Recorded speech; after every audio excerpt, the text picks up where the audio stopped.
Mic check one. What's up, fellas? What's up, chat? Shit, man.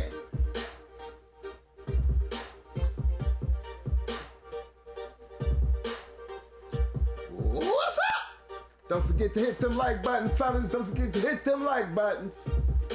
Yeah.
What's up to the chat?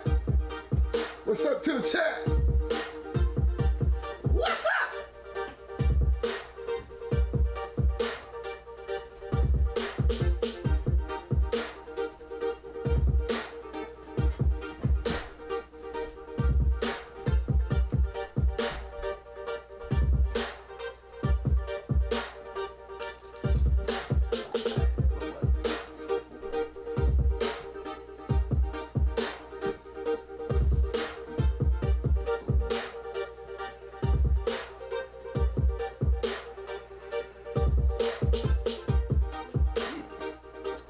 My first main man in the house, Mr. ODG Bulldogs, representing First Star, baby. What's up, fam? Shout out to my man, Kennels in the house. Self-made Kennels in the house. What's up, fam?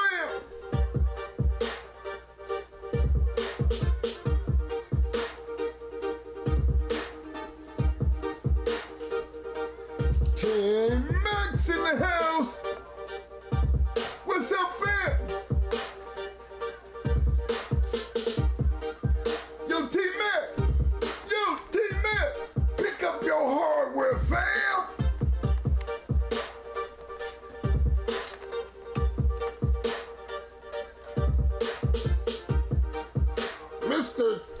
Stones, Kennels in the house. What's up, fam?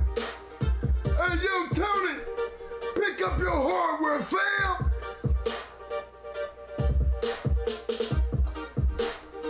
Arrowhead Kennels represent, fam.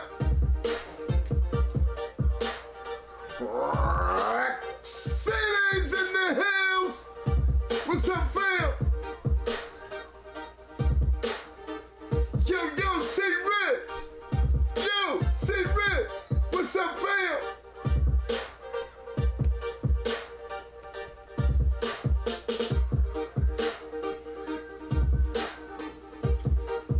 Banjo Dogs in the house. What's up, fam?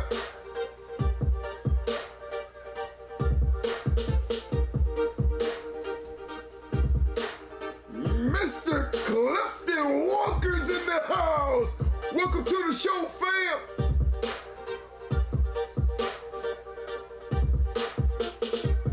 Garland McGet's in the house. What's up, fam?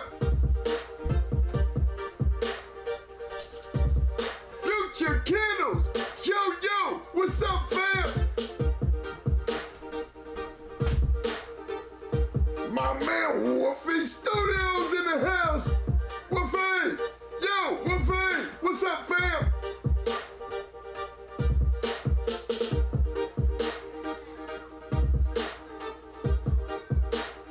Mr. Marvin Glover representing tonight. Welcome to the show. What's up, fam?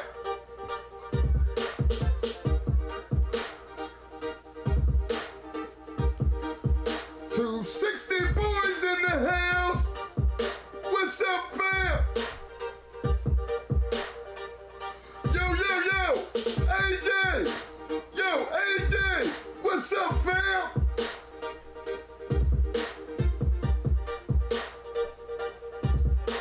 More Keiths in the house.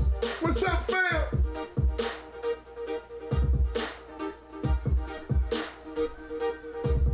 Pune from Huntsville, Alabama. Hometown. Homeboy. What's up, fam? Welcome to the show, fam.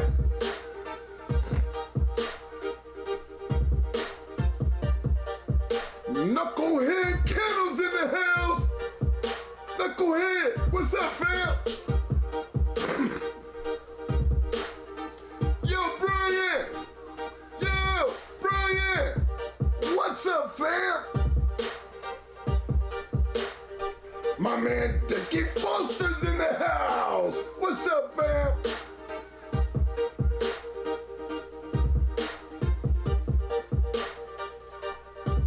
Dreadlock, my man, representing. Yo, Dread, what's up, fam? The Georgia boys in the house. What's up, fam? The legendary Fat Bill Reynolds in the house. What's up, Fat Bill?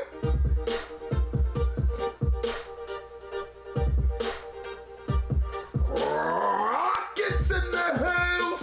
What's up, Crockett?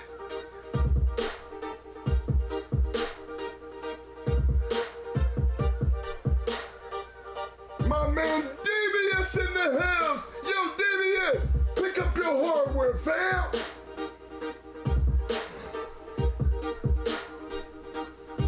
Mr. Larry Wallace in the house representing tonight. What's up, Larry?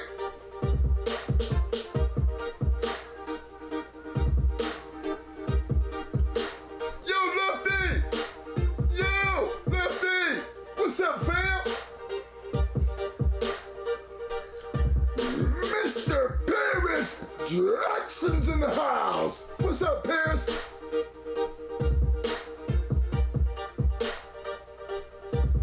My man, Merritt Schools in the house. What's up, Merritt?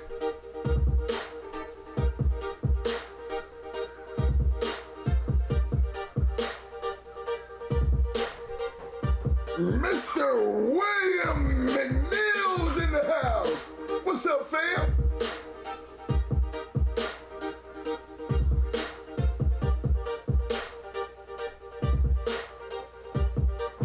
One KRU's in the house. What's up, fam? Welcome to see you back, fam. I knew you'd get in here some kind of way.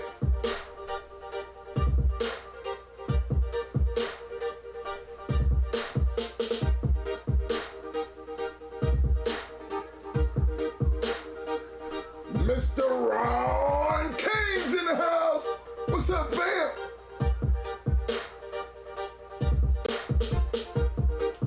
Cannon G. Kennels represent. What's up, Cannon?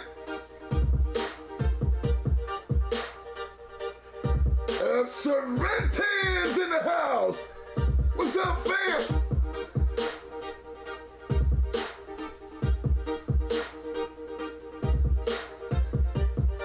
Black Boudreaux representing in the house. What's up, fam?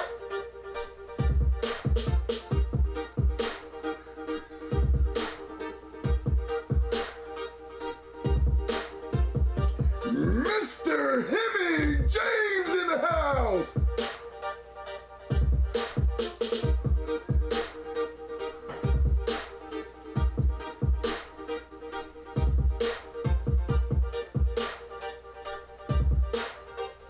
All right, fellas, for all you newcomers in the house, check this out. You notice this room stay blue.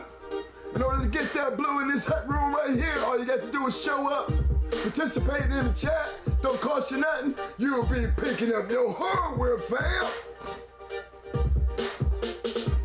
Hey, you guys, don't forget to hit them like buttons.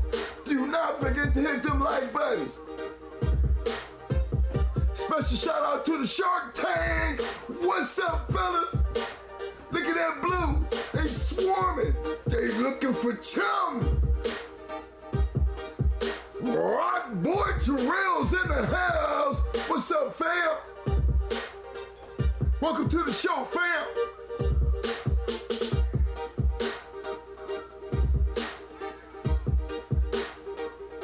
You know, I like to see all that blue, man. Look good. Look good on you, fellas. Represent the fraternity in the house. Boss down. Brooklyn in the house. What's up, fam?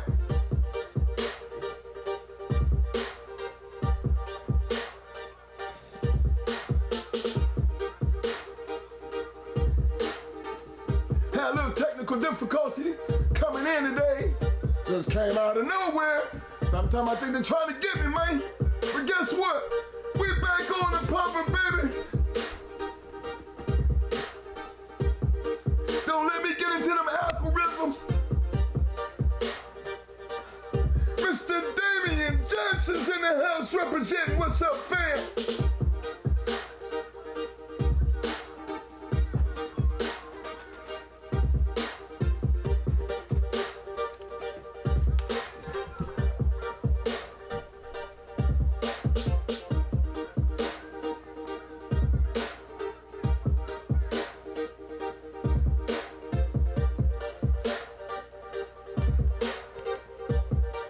My man, Hamza the Lionhead's in the house. What's up, Hamza?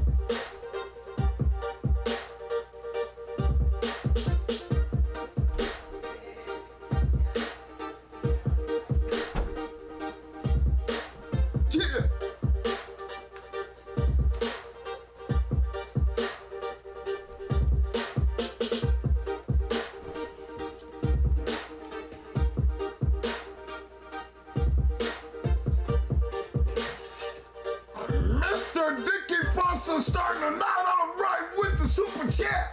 Way to go, fam.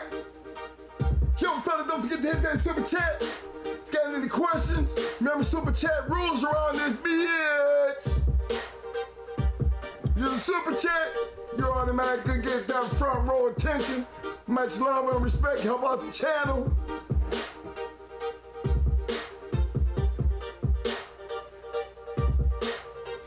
Forget, fella, don't forget to hit them like buttons.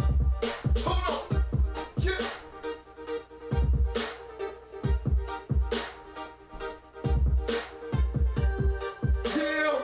Y'all know what time it is.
I got the sound now, though.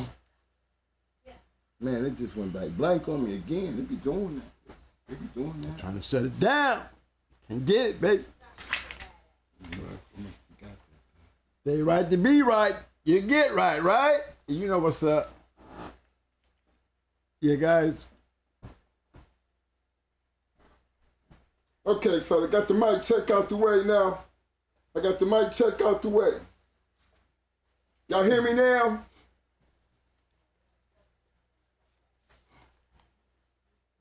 Okay, hit with the kill and sit down again. All right, y'all. Y'all know the routine. Mike want me to make sure y'all done went out there and did y'all get down before y'all sat down. You know, y'all did y'all check your chains? Did you check your collars? Did you check the post? Did you check your cages? Did you clean up the shit? Did you get some fresh water? Did you check them cameras? All right, then. If we did all that, then y'all, it's time to get down. And if you've handled the business and all things checked okay, let's sit down and talk dog. Hey, I'm telling you where I'm coming in.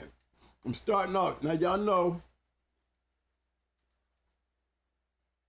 through y'all support, I've been able to get some books in. And the books that I did get in, you know, is 1999. Now, I'm going to cover everything in 1999 as I possibly can before I bring in another year. I might go back to 98. I might work from 99 and go all the way back as far as I can go. Hopefully I can get all the way back to 97 when I had my Sporting Dog 1990-72 book. You know, it had Jeep and Holly and all those matches in there, man. You know, Angus matches. There were just some interesting books, and I'm trying to do it. But hey, come on now. This is how y'all support the channel. You know, we do super chats. You know, we still got that going hard, reloaded Cash App over there, guys. Drop in some change in there so we can keep this thing moving. We out here putting in some other things so we can go onto these books and share these books with you guys. Because remember, y'all don't even know how important the journal was these days because y'all, spend almost 9 years without them. So, I mean, on some serious note, so in that gap, you know, I'm going to share some of this time with you guys because some of you guys didn't have them and had a chance to look through them. You know, and some of you guys probably got some on the back end, some of the old timer guys. But, you know, for you new guys in the future, you know, this is why I want to bring it out here on the forefront and show you how important it was back then and how so much interesting it was back then and the connections that were made back then. And then you have to look at the way things are now and the way things are now. We just have to find a better way to get it done. Again, everything I'm showing you guys back then was going on, you know, as far as reporting shows and all that. And I'm telling you, nobody ever went to jail for being in the journal. Let me make myself perfectly clear again. And I'm going to go through a lot of these journals and I'm going to show you some things that you'll be wondering, man, you sure can't do that now. Well, just remember, y'all, this is still a publication. That's all it is. We don't know when, where, if it even exists.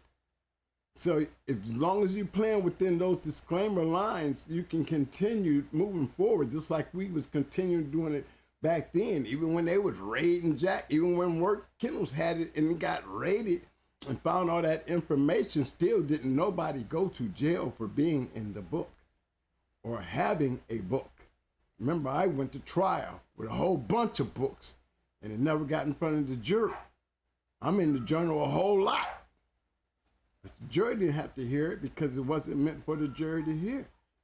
What you getting out of it? You ain't got no witnesses. So there's nothing more than just a publication for our historical purposes and for the entertainment. All you guys got to do is just keep it that way. So you're gonna see me out here showing you. Y'all gonna be saying twin crazy. No, I ain't. How y'all gonna know if somebody don't put it out there, let y'all go ahead and play with it? You know what I'm saying? I'm gonna be about it. Believe that. I'm definitely gonna be about it, just so I can show y'all. Hey, Mike. Okay, what we gonna do today, man? I'm starting off with that January. Not January 2019. Hey, I did a thing on 1999, and I did that particularly for this show here. No, that's 2000. It's particularly for this show here. What I did is I went in and I went through, you know, all the matches of 1999, picking out the champions that were being shown, or at least reported in 1999. January, February 1999. That's 2000. He just don't believe that book is in there, you know. He studied handed me 2,000. Like, look, this should be in place. Go over to the front. You should have that right there. There you go. But yeah, back in 1999, so I went through there all the 6 editions, and I came up with there was 48 matches that consisted of a champion going into something. There was 8 champion be champion. And then there was 1 grand champion be grand champion. Now, 48 champions were shown that year. We're not talking about dogs that were making championships. We're talking about champions that were already champions coming back out in that year. Yeah. In the whole year. 48 for the whole year. There were 48 champions that were shown. Shown matches, okay? Put it like that. 8 champions versus champions, and one match grand champion versus grand champion. And the reason why I'm telling y'all that, because we're gonna go take a peek at some of these. Because you're gonna be very surprised. You're gonna be very surprised because you're gonna see a lot of what history don't tell you. You know, if you actually had these books, like I have them now, and I go back into those days, and I'm gonna show y'all some interesting shit. Because one thing that I was checking out, man, that had me puzzled was, you got all these great champions, but you don't see none of them on pairs online. What happened to those dogs? You know, that is a very interesting question for me, because I did a little research and I went to looking. And I tell you like this, fellas, it was funny because guess what? I asked that question like, where are those dogs now? Great matches. Gonna be some interesting matches here, okay? So we're gonna start off. I'm gonna start off pulling up some. I'm gonna start off in the January, February. Now, January, February is 1, 2, 3, 4, 5, 6.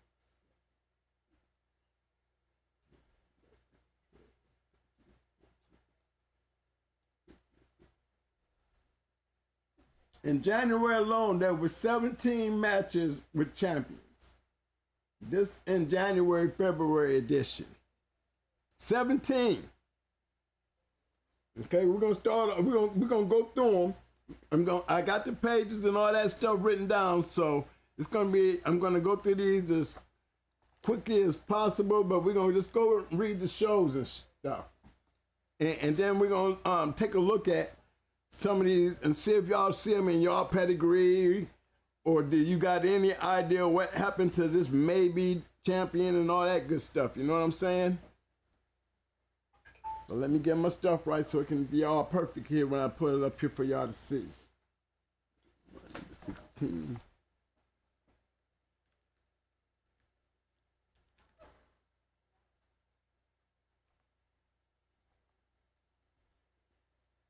That's what I did, wasn't it? Right, okay.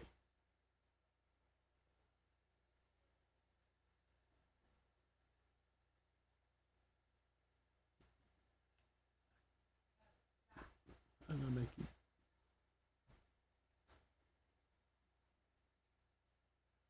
I'm trying to remember how I made it.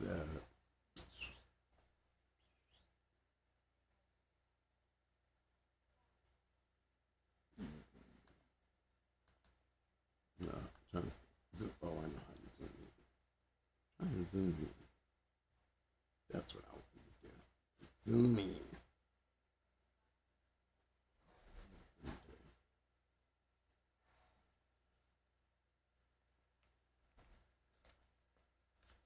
Hold on, fellas, I'll be right with you here.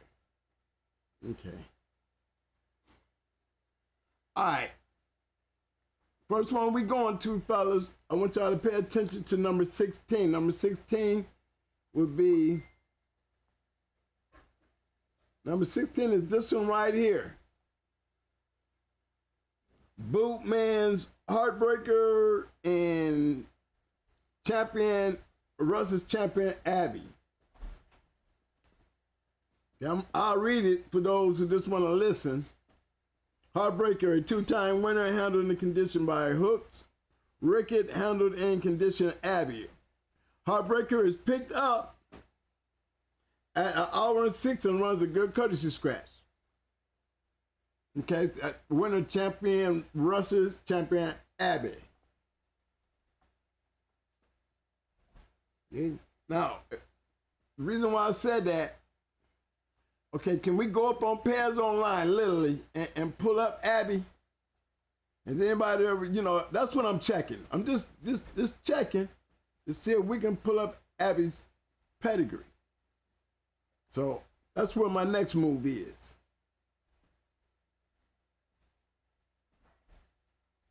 I'll be right with y'all. I'm gonna go see if I can pull up a Russ's champion Abby.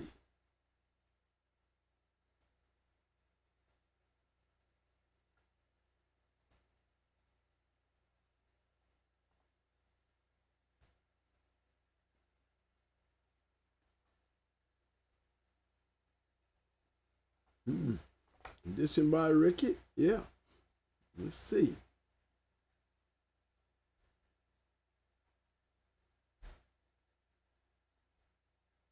Now we have her here as grand champion, Russ's Abby. There she is. Let's look how she's bred. It's grand champion Russ's Abby.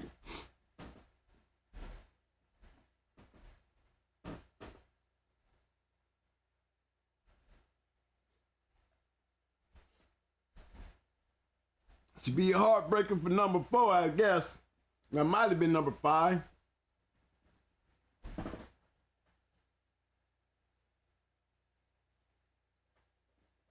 All right, see that breeding? Anybody know what that bottom stuff is? We go click on it and let's see, take a look right quick. We already know what all this is. You see all that, right?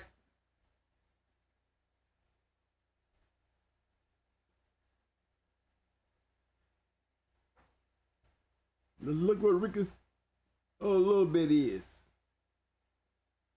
See what Tiny looking like? Good line bred shit, that's for damn sure. You got Stomping Out on that bottom side. You got Maloney's Babe up in there. Not too much on this, but he must have been a good one.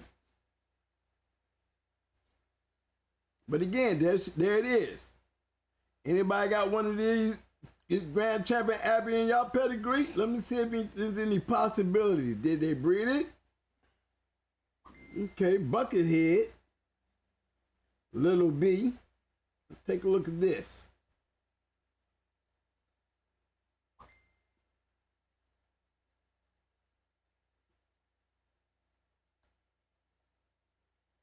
I don't know who that Jermaine Johnson guy is. I can't really say the kennel name or the owner's name, but it's a good, long, funny name. Striverman. But, you know, he didn't popped up in that pedigree on the bottom like I thought, you know what I'm saying? At least these boys right here, they down here in Abby shit. Remember we was just talking about that. Right? That's 2003.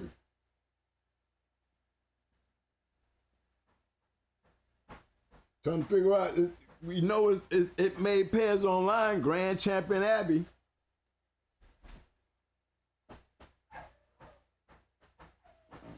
Okay, I got one. I'm going to my next one. Let me go ahead and put that one on up. But that's Grand Champion Abby right there. That's the first match in 1999. She was a champion.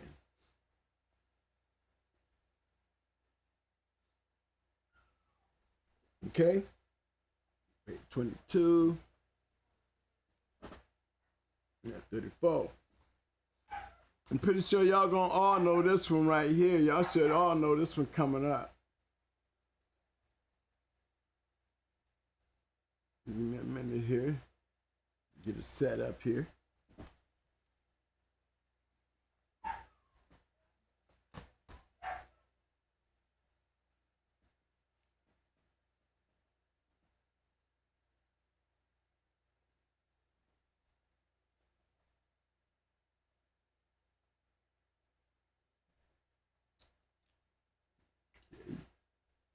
Yeah, y'all all get this one here.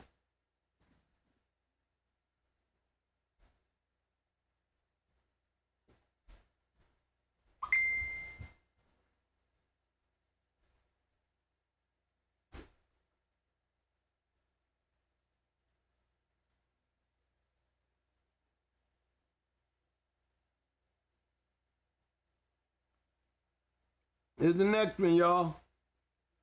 Next match is going to be number 34. That's our next champion on there.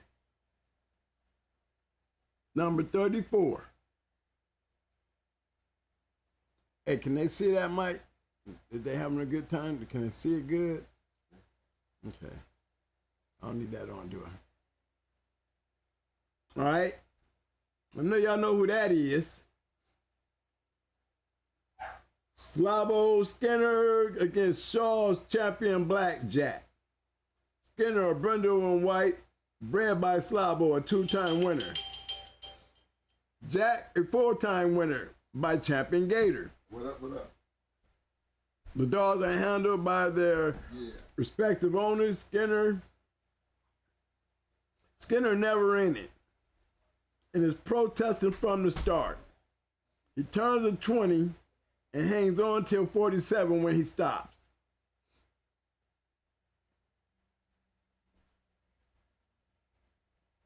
Imagine that though. Imagine the story. Old Slabo Skinner. You hear what it said? So Slabo was protesting from the start. A 2-time winner going into a champion going for his grand champion, and he protesting early. He quit at 47. Oh, Ozzy, referee. Good point though, but we all know who that is. That's grand champion Blackjack.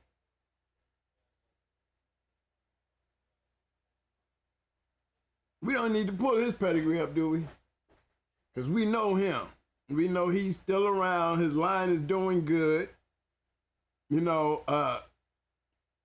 to me, that's not what I would want to get my grand championship on a 2-time cur. I mean, protesting from the start. You know, Jack wasn't no walk in the park. Now, you was anything less than you know, I wouldn't even call you average. You have to be good to even want to be in competition with a dog like Blackjack. You know, he was a straight ahead real bulldog, okay? He was a straight ahead real bulldog.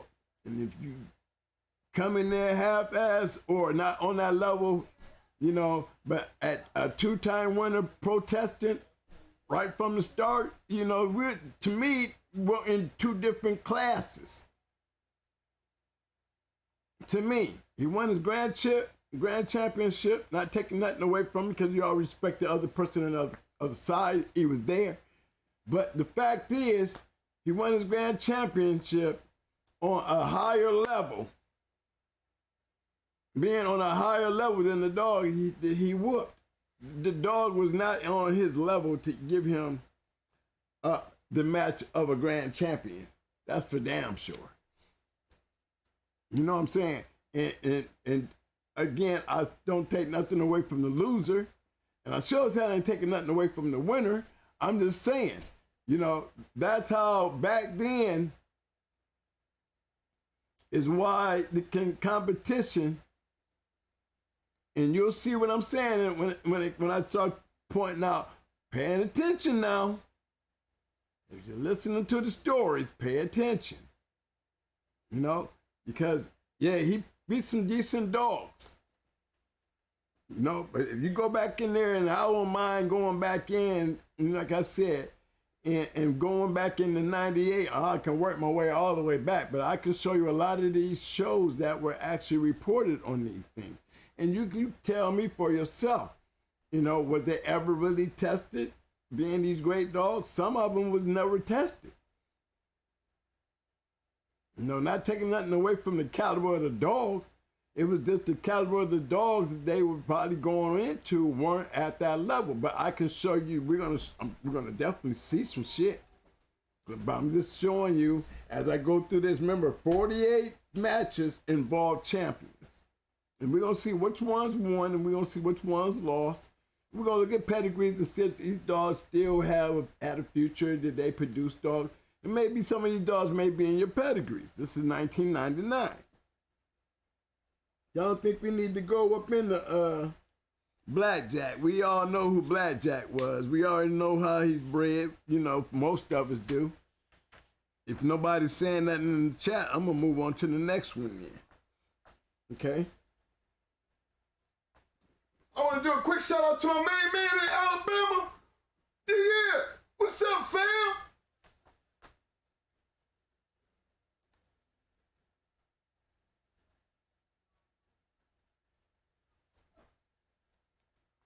Okay.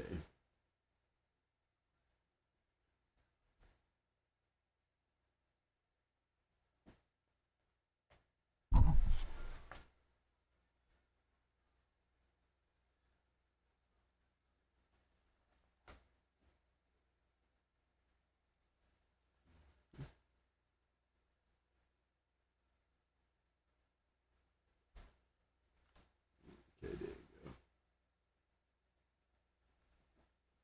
Hold on, fellas, I'll be right with y'all. Next one.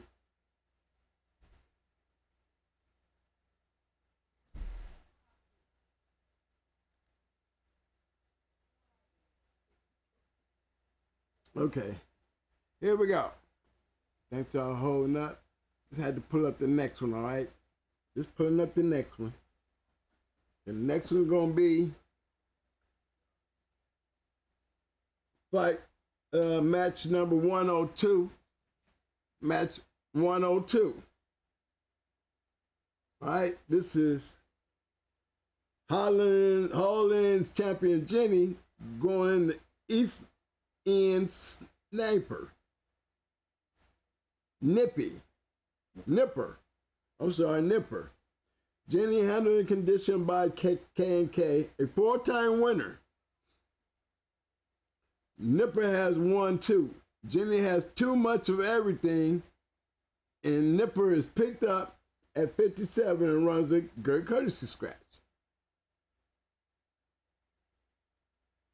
We don't know how Nipper's bred, but that should have made Nipper a grand champion, right? It would have been. That was, she said she was a 4-timer. No, Jenny was.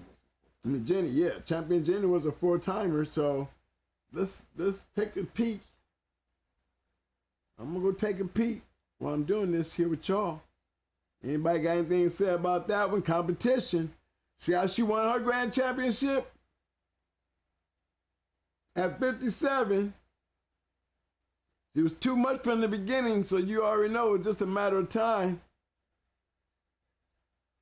At 57, she picked up her grand championship, being on a higher level than the competition she was going into. That her competition was not on her level, standing up, straight up. But can't take nothing away from him because at least he had an opponent to go there to be there. You know what I'm saying? So we're going to go heads up on that one. And then we're going to go in here and see if I can find Holland's Jenny. I mean, I just want to see if we can pull it up.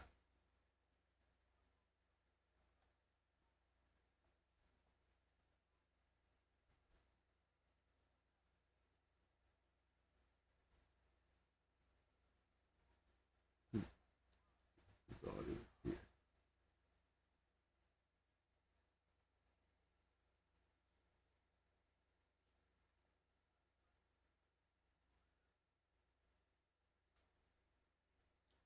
Shout out to my man Supreme Excellence in the house. PGH 412, what's up, fam? Mayhem Kennels represent, what's up, fam? Mr. Richard Garcia, aka Schoolboys in the house, what's up, fam?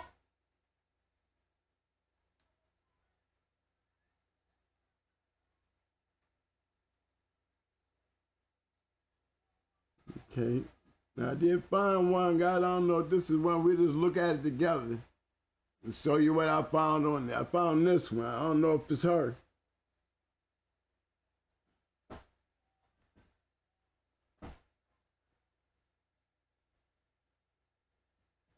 K&K handled and conditioner. I don't see no K's here, but let's still take a look at this one. Let's see what we get. Look at this one here. That's her right there. That's Grand Champion Jenny. Oh, look at that. There she go. Who said something about, ain't that tricolor right there? That look like tricolor right there. 35, 37. There she go. Grand Champion Jenny.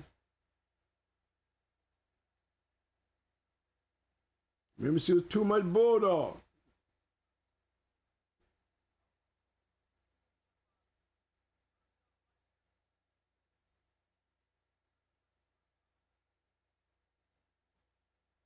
Look at this breed, y'all.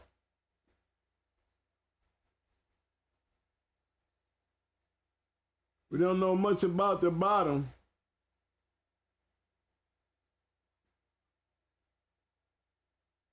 But let's go ahead and just check out the sire. Let's just do that. Let's see if these dogs did anything outside of that. Look at this cross here, y'all.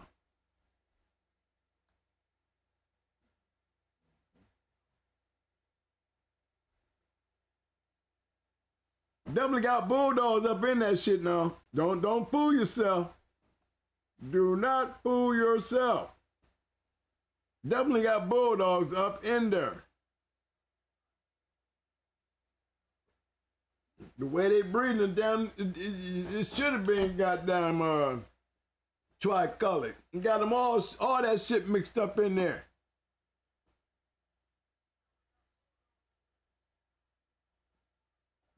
Now really on a clear path to me. He might have been on one right here with the bolio. Let's see how Howes was bleeding it. See, look at that. There go to Brenda. Get that big head motherfucker there. But you see how he bred.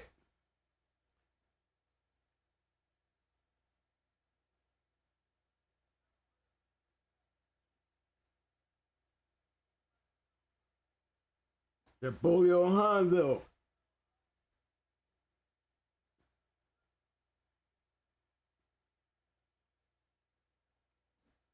You see how he bred? That's that Bolio cross. Right? And then he took and bred that into that yellow Jocko. That's that little Mayday cross right there. Little John boy. Mayday, Stone City, all of them, you know, that's their little cross like that, taking that Jocko that red boy Jocko and crossing it into that Bolio shit. And then you go down here to the bottom, look at all that. Y'all don't know nothing about this right here. I'm gonna show y'all about this shit right here. But y'all don't know who Lemmy is. Limey.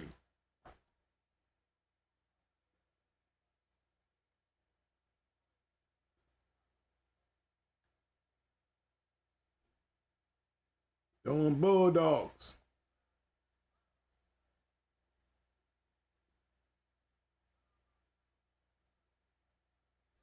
You see that, y'all? Now this is just the top half. This is nothing but the top half of Jenny, Grand Champion Jenny. No, I'm going over the pedigrees. Okay, that's two Grand Champions actually reading around across, right?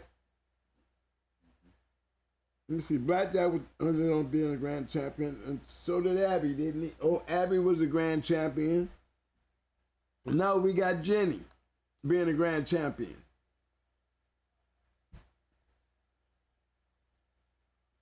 So all in all, how Jenny bred Top Al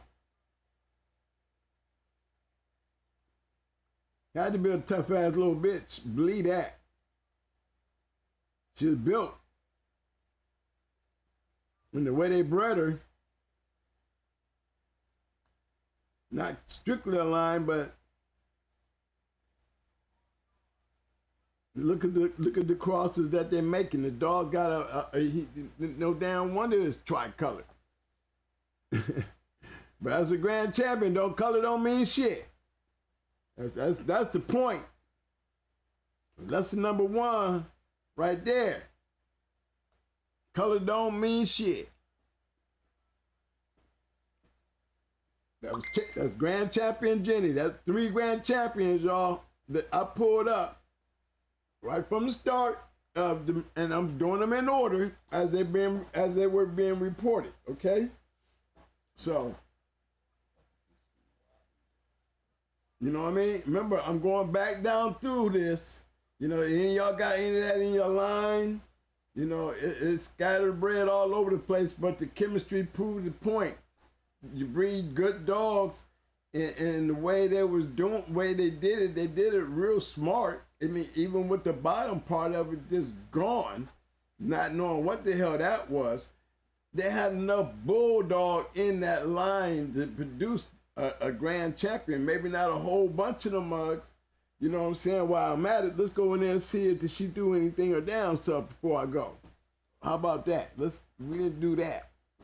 Let's take a peek into that. Offspring, none. Siblings, she had 1. Miley Lou.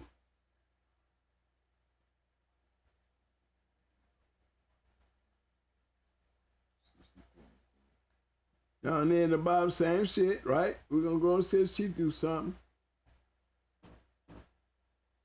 Okay, we got a Tyson up in here. Maybe we might run across something. Y'all might run across this shit in y'all line. Wonder what the hell it was.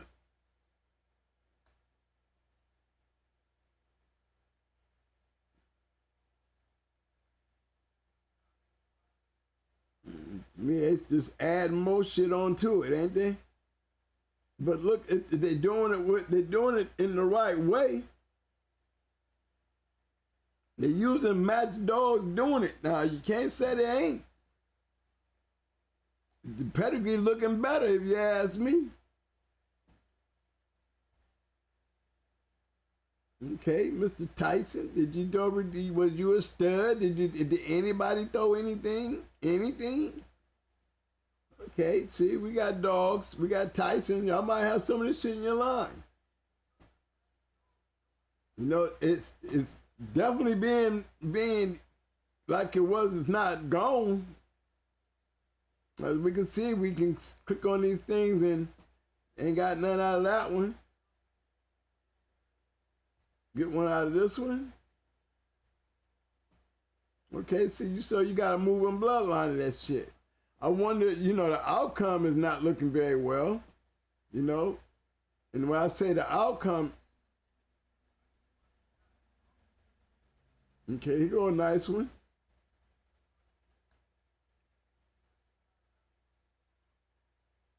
I mean, to me, these is like outcrosses that's supposed to have battle dogs. And what I mean by battle dogs, their whole chemistry makeup is built for, you know, the American Pitbull Terrier. You can look at them and they just got that battle body, battle thinking, battle way of acting. And, you know, as y'all been noticing, it started out real good and got cleaned up, right?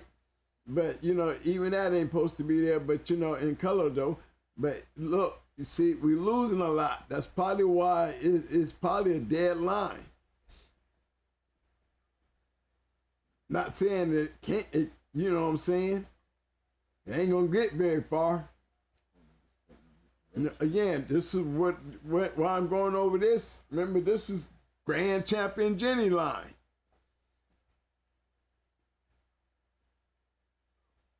Right? That's where we started at. Grand champion Jenny.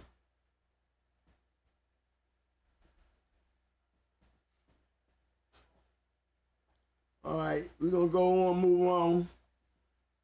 Hey, good point though, right? 3 grand champions. You know what I'm saying? A tri-colored one. You know, it's probably hard to even find anything that's even like Jenny now coming by way of that shit.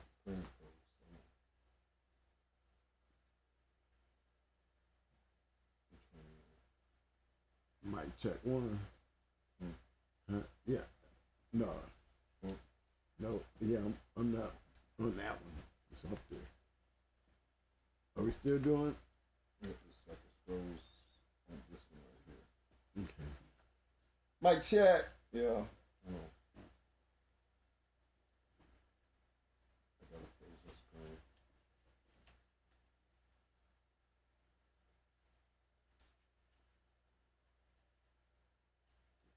Is it moving by itself or that you moving?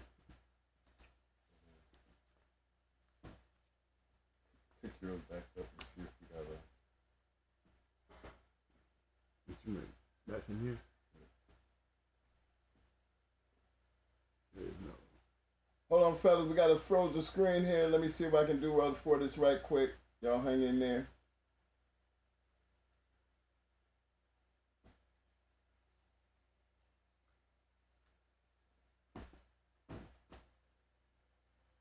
This is my next one. We got Hard Rock Kennels champion Red Rex.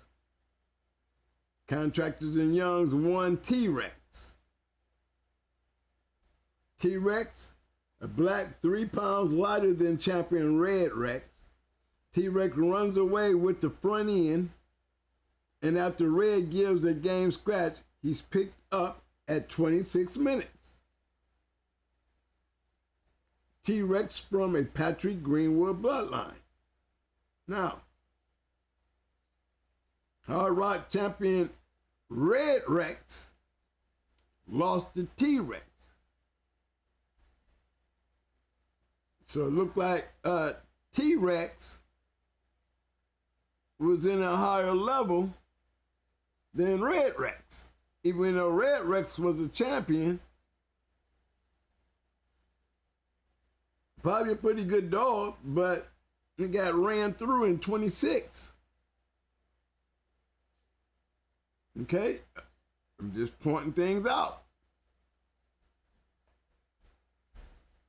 So there we have our first champion with a loss. That was Red Rex. He lost.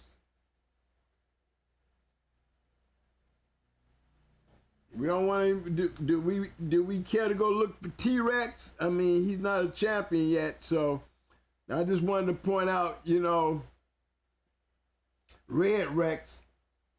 He didn't quit. He was just he had a real bulldog on him. You know, it happens. You know, he ran into the fast lane, and that was it. That's all it was. He ran into the fast lane. Probably was a good dog, too. But when you stick your head out there like that, those kind of things do happen. Where you have champions that probably just be outclassed. Don't take nothing away from them being champions. They just ran into a you know, what I call fast lane dogs. And there's some big guys. You know, T-Rex was 3 pounds lighter than Red Rex. Don't mean nothing that Red Rex couldn't know how to take advantage of it. You know, and at that weight, it's catch weight. It shouldn't even damn it matter. You know, when it comes to catch weight, you know what I'm saying, y'all? There's really no need for me to go looking no further on that one. You know, the champion lost on that one. But again, just pointing out, okay, that was going on our 4th champion, and now we our first champion suffered his loss. Keep in mind now, he got blew through in 26 minutes. Not taking nothing away from the dog. Not taking nothing away from the win or the loss. I'm just saying, picture what we're looking at.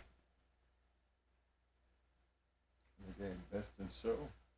You know what I mean? They gave T-Rex best in show. I didn't show y'all that. Let me make sure we see that. See, T-Rex was best in show right there. And then they gave Gamison show the champion Red Rex. Probably the best two dogs on the show. You know, champion did get upset, so, you know, he didn't quit. But was he on the level of a fast lane champion that I consider fast lane champion? No, remember, it's my opinion on what I read and understood. I'm putting that same option out there for you guys to read it. Come to your conclusion. What do you think?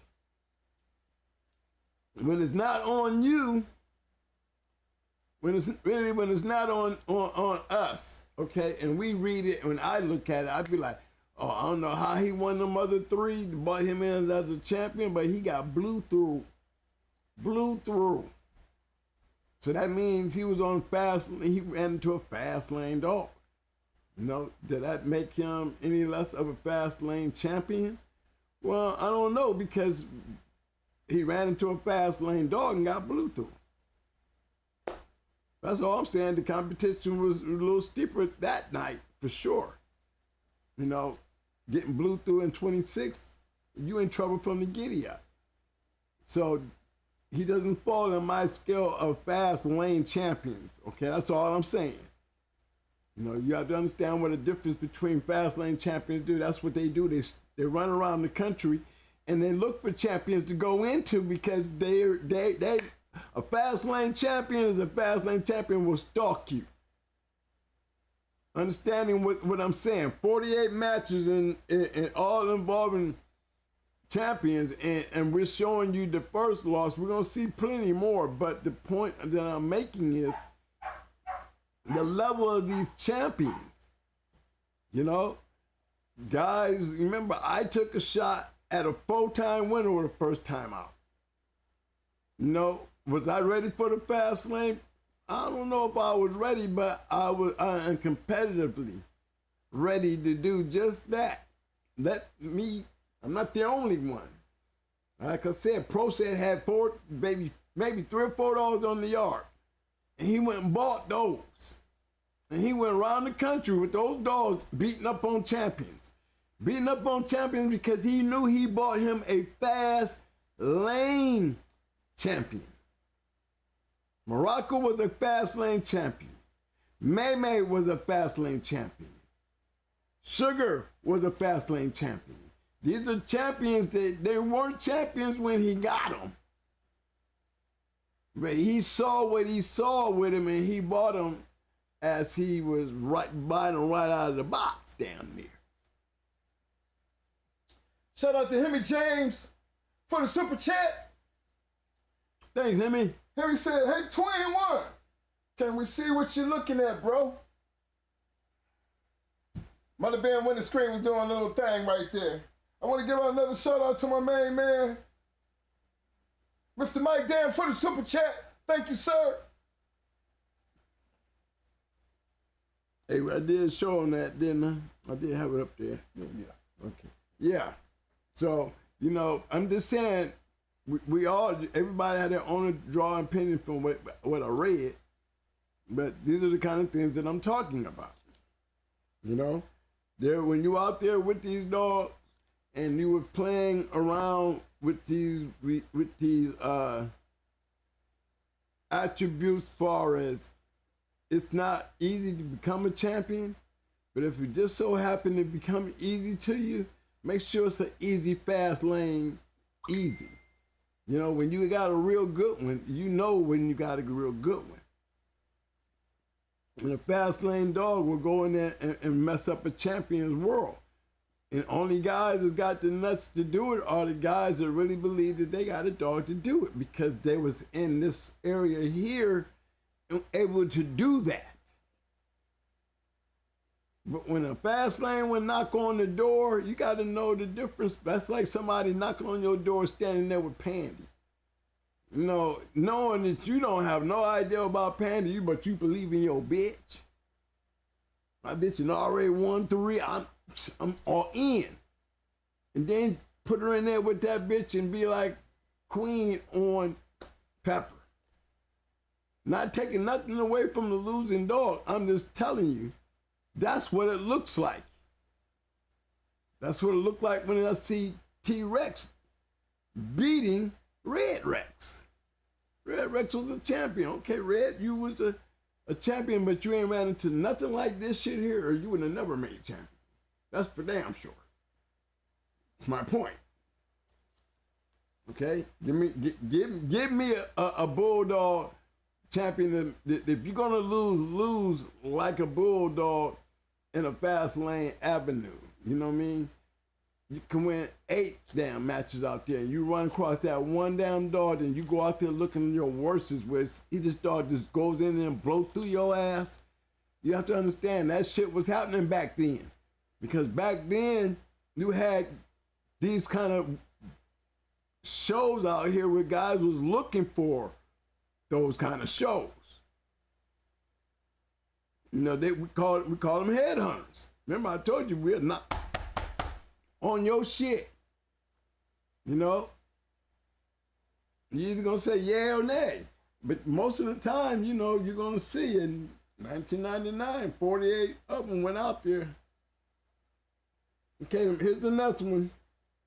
I'm gonna take y'all to another ride. We don't even need to look up Tex, right? Because he wasn't a champion anyway. He was just whooping a champion. So I'm going to my next one. It's going to be on page 31. Match 143. All right, fellas, I'm coming on over here and making my adjustments here, and I'll be right with y'all.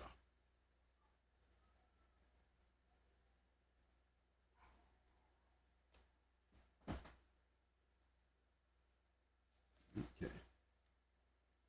Y'all let me know if y'all can't see this stuff, all right? I'm trying to put it out there where you can see it. Our next show is going to be this one right here.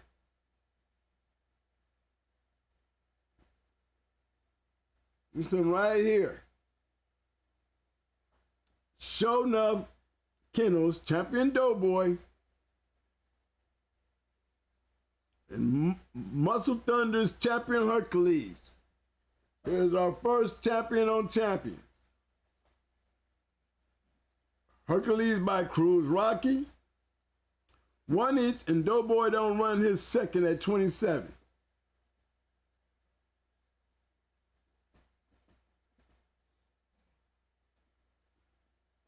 Okay, you see what I'm saying? Champion on champion, mano on mano. And Doughboy don't run his second at 27. That's champion Doughboy. Okay?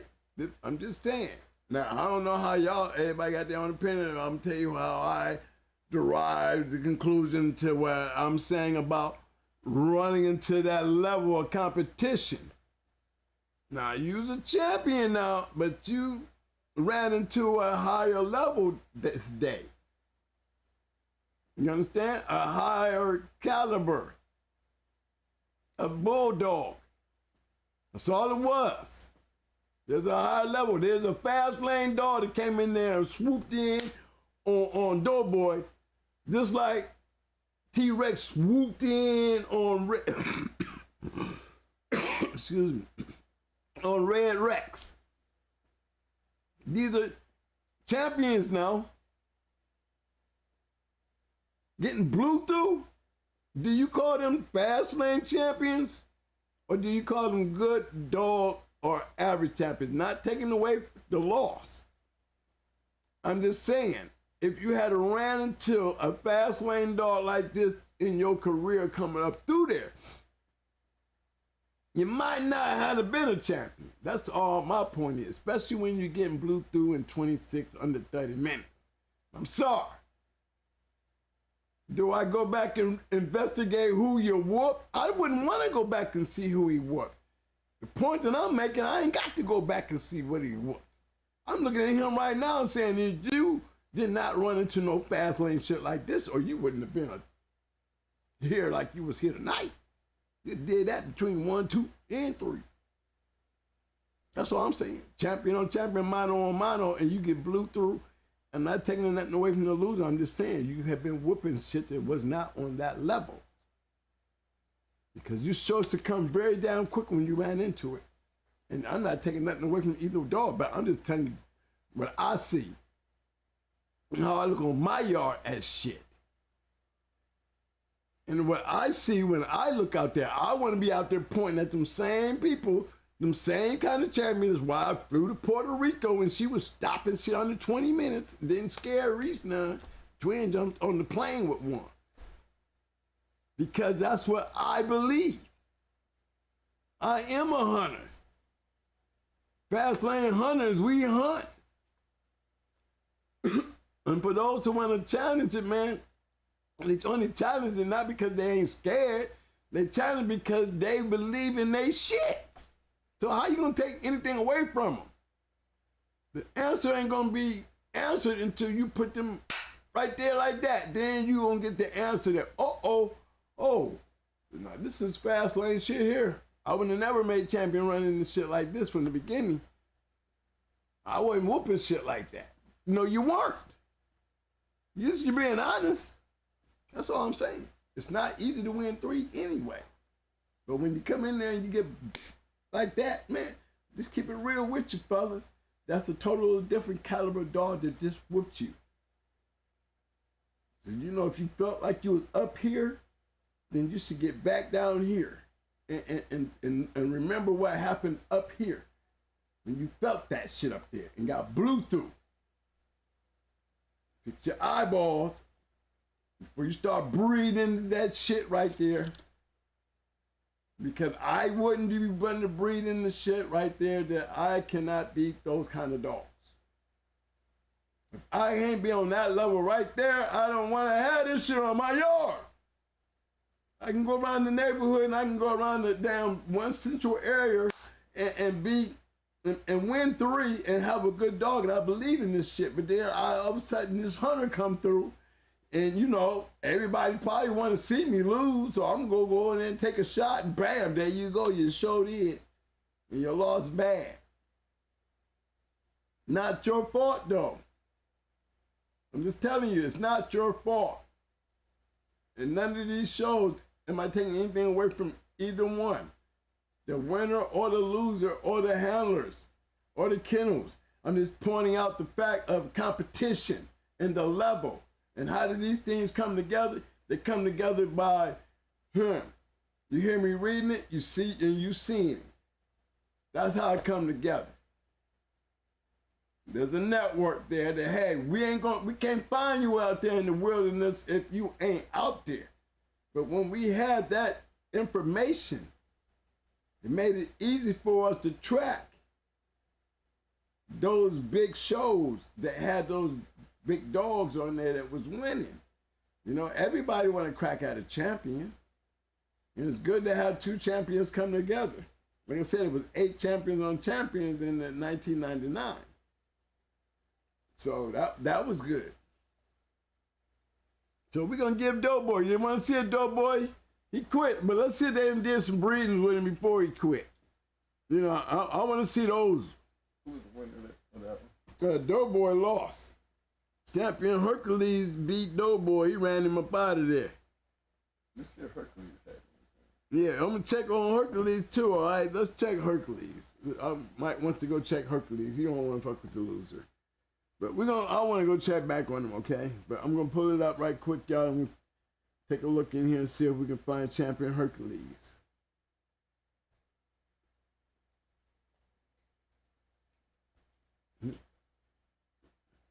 No, I was going to ask you. Yeah, well, I'm going to ask you. You know, check the chat and see, because I ain't heard shit from over at the chat. I don't know where they at, where they head at, none of that.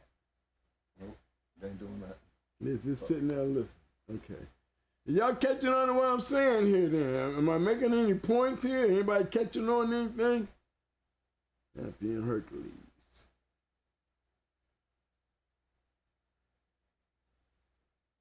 Martinez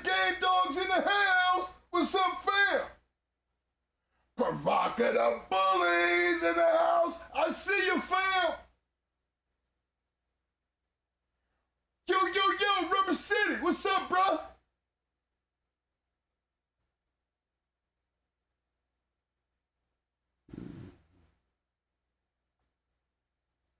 That ain't no champion. What's his name? Muscle Thunders.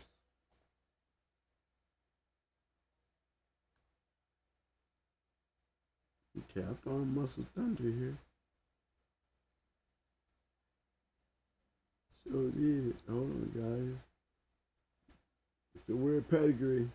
At least it's one I might be able to take back over. We take a look at it. Let's take a look at this one together, guys. Here go Muscle Thunders.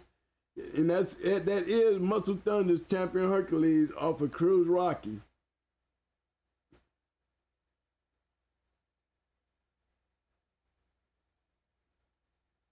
Let's see if I can get down here and take a look at his pads right here, y'all. There we go. You see how he coming off of Cruise Rocky. A lot of us know how the Cruise Rocky dog is bred. Now for that Dusty, cross back into that Cunningham stuff. You see that bottom side? Grand Champion yellow. And some alligator shit. That black shit. Coming by way of Grand Champion Leroy.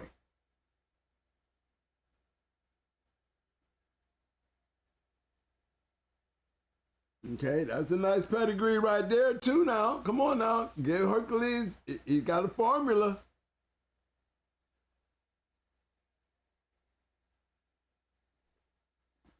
We see winners. We see production. We know why Hercules won. He wasn't playing. Y'all see how he bred? He wasn't playing. See that bottom? Look at this shit right here, y'all. I don't know if we can do this shit to this one. Let me see. Will it work? Cruise Diamond. Let's go look at Cruise Diamond.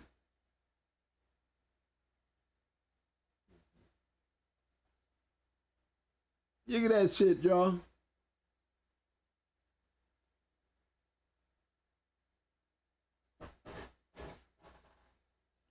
Hercules came in there and smashed old Doughboy because he was on a whole different level than Doughboy. Pedigrees tells you that. You know, after the show, you be like, high-bred. No, it's too late. Just another point out. I'm just pointing this out. That's all. Everybody's seen that, right? I didn't move off of it too quick. Didn't want to stay on it too long, but I didn't want to stay on it too quick either, okay? Y'all saw that. Good bred dog, old muscles. Mr. Hercules. Champion Hercules was a good bred dog. He was built for the battle. And he ran in there and he took care of Doughboy. He was just a different level of dog. Not taking nothing away from Doughboy and his championship. But Doughboy didn't run into a dog like Hercules in the process that, you know, that I'm pretty sure Hercules, hopefully he wasn't running into a bunch of champions like that either. You know what I'm saying? Not taking nothing away from the loser, but just keeping it real. Okay, next one is gonna be, y'all gonna know this one. We shouldn't even have to go too far deep into this one here. Some may say he got some of that Rocky stuff to the Bear Caveman in. Yeah. The caveman stuff? Mm-hmm. You ain't talking about the caveman stuff out of Cleveland. Stuff. Yeah. Cross with the Rocky? Yeah. Yeah, because Caveman, he was up north. And he was a good dog, too. I think he was a champion, too. Champion Caveman. All right, y'all, we going to move on.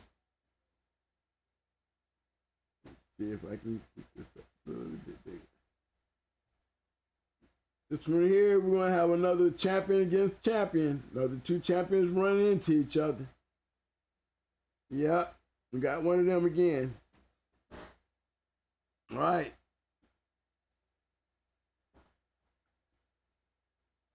This time we going to 146. This one right here. Make sure you guys can see it. Okay, that's Gamblers champion Virgil going into Falcon Kennels champion Dingo. Two good kennels, y'all. Them was two good kennels. Two high-level dog men right there. Both of them. Putting them champions on each other. Now, this is what you call, to me, I call it fast lane. Because if you ain't got the ability to go in, because both of them they're both good dog men, so they know what a fast lane dog look like. And I'm pretty sure they knew who each other was. So that Virgil and that Dingo match was probably a damn good one to come to be. Okay, Dingo gets a fast start and Virgil is running hot early. And he turns at 10. Now, first flag to me was Virgil running hot. Okay? By 35, Virgil has cooled down and pulled even. Makes you question Dingo. You know what I mean? We talk about Dingo being a champion. The opportunity at a higher level, maybe his level was nowhere high as Virgil, because Virgil was able to overcome because he didn't have that heat taking advantage of him. See, Dingo, I don't take nothing away from him again, but Dingo got picked up. Can't take nothing away from Dingo because he was definitely with a great kennel. So we ain't gonna put that on the kennel. You know, he was a champion, but one thing for damn sure, he didn't have enough to even knock Virgil out the box when goddammit Virgil was down there turning and probably could have took over and smashed his ass. He recovered at 35. But by 35, I mean, Dingo, you know, what caliber of dog was he? Would I give him fast lane accolades? No. Based on what I read, you know, on a level, even a level to match Virgil, Virgil was supposed to lose. If you go 10 on me and you acting like that, I guarantee you, because I ain't bringing nothing but that kind of shit that's going to make sure you don't recover. Remember, the whole concept is we want you to go down and take a break because we built for this. And when you do, we're not going to give you nothing back. We're going to keep on taking away from you until we take it all out of you. And that's what happened. Dingo didn't have that in him to do that to Virgil. A couple of them champions that lost to Virgil, you put on the rub, a whole lot of funny shit going on and all that shit. But one damn thing for sure, wasn't none of them champions on that level of Virgil. They just wasn't. No, maybe he was making them act like that. It had nothing to do with the owner. You know what I'm saying? And don't take nothing away from the dogs that Virgil beat, because he beat some champions in there, and these champions were fast lane dogs. You know what I mean? But when you put a dog on them like Virgil, was they high caliber fast lane? How can you call it a high caliber fast lane dog? A dog that gets beat so quick by that type of level of dog. Then you can't go putting up the dog that Virgil blew through, then got all winded out, and you still couldn't beat him, and you're a champion? You know, does he get high level honors? No. Not taking nothing away from him at all. I'm just saying. There's different levels. And when you're dealing with the hunters, you know, that's what they got. That's what they're looking for. That's why those kind of shows happen. Champion or champion, somebody's trying to prove a point. And if you want to know the truth, it was Virgil. Because Virgil was the one that actually made history. Virgil was the one who guys still got him in his bloodline. Remember, outside of Blackjack, them two are the only grand champions that you're going to ever hear about now compared to any one of these other dogs. And a few more that we'll be talking and pointing out, you know what I'm saying, in this process. And why did I say we are on this conversation?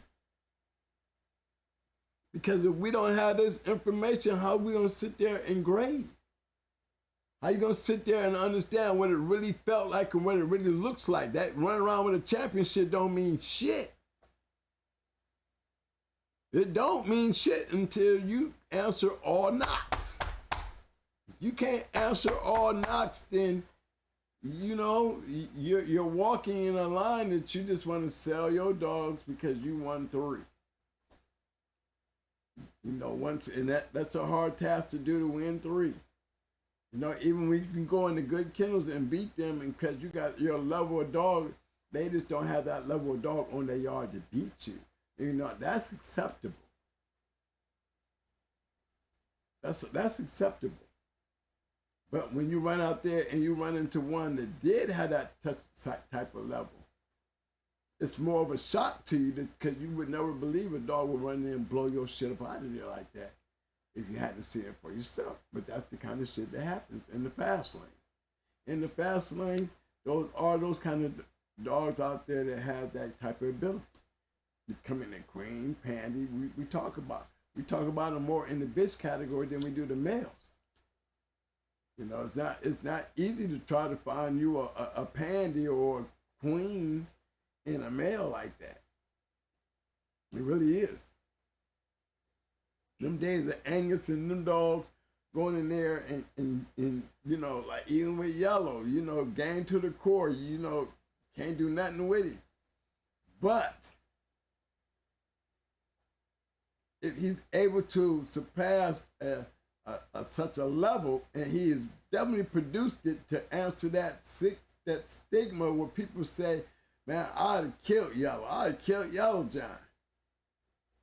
You know what I mean? You probably would have if you was in the right situation and in the right position to be able to take your shit and try to prove that. You know, it's easy to sit there and say it after it's a fact that can't be proven. So let's get it back to what we know. You know, a lot of people think they could have whooped Yellow and Yellow John. But Yellow was a 4-time, Yellow John was a 4-time winner, and Yellow was a grand champion.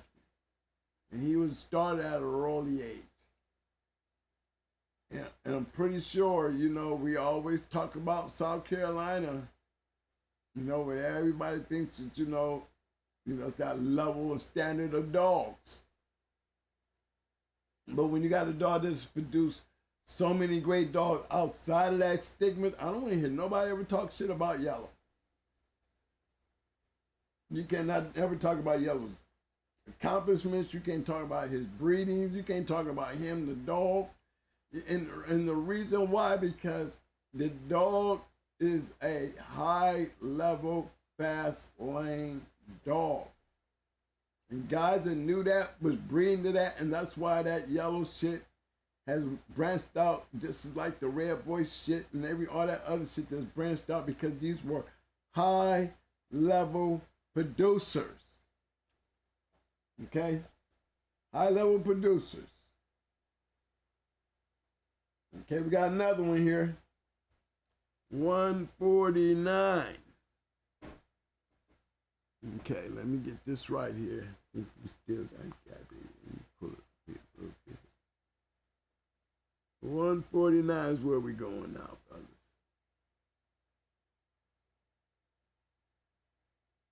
Yeah. All right, match number 149. There you go. 149. We got Work Kennels, Spider going in the Dixieline Connections champion Chi-Chi. Okay, 2 great kennels. 2 fast lane dogs.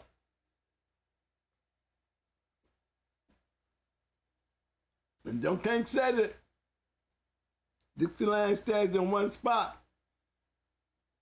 Well, I don't know whether they travel to there, but I can tell you what. Work Kennels ain't nowhere near Dixieline. So, you know, and he ran over to Puerto Rico to try to knock off Yellow Buck. So, you know, that's the kind of kennel Work Kennels was. You know, he was a full-blooded hunter. Full-blooded hunter. Good dog man. Great dog man. Legendary dog man. Because he came in working very hard. That's why he got the right name, Work Kennels. All right. What did it say? Work Kennels, Spider, Dixieline champion Chi-Chi. All even for an hour. All even for an hour. Now, this is the Bulldog show right here. You know what I'm saying? And then Chi-Chi picks up the pace. That's that conditioning. Picked up the pace, and Spider could not keep up. And she's picked up at 1:20. Now, to me, why would you not call that a great match? He came in and took a shot at her. DB said Yellow went into the same camp 3 times and made grand champion. Still don't have nothing to do with his production. Well, again, Just say devious. Devious.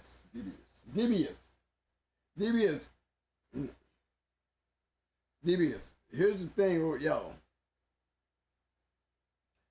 Remember when I told you guys you can never knock the person on the other side of that wall?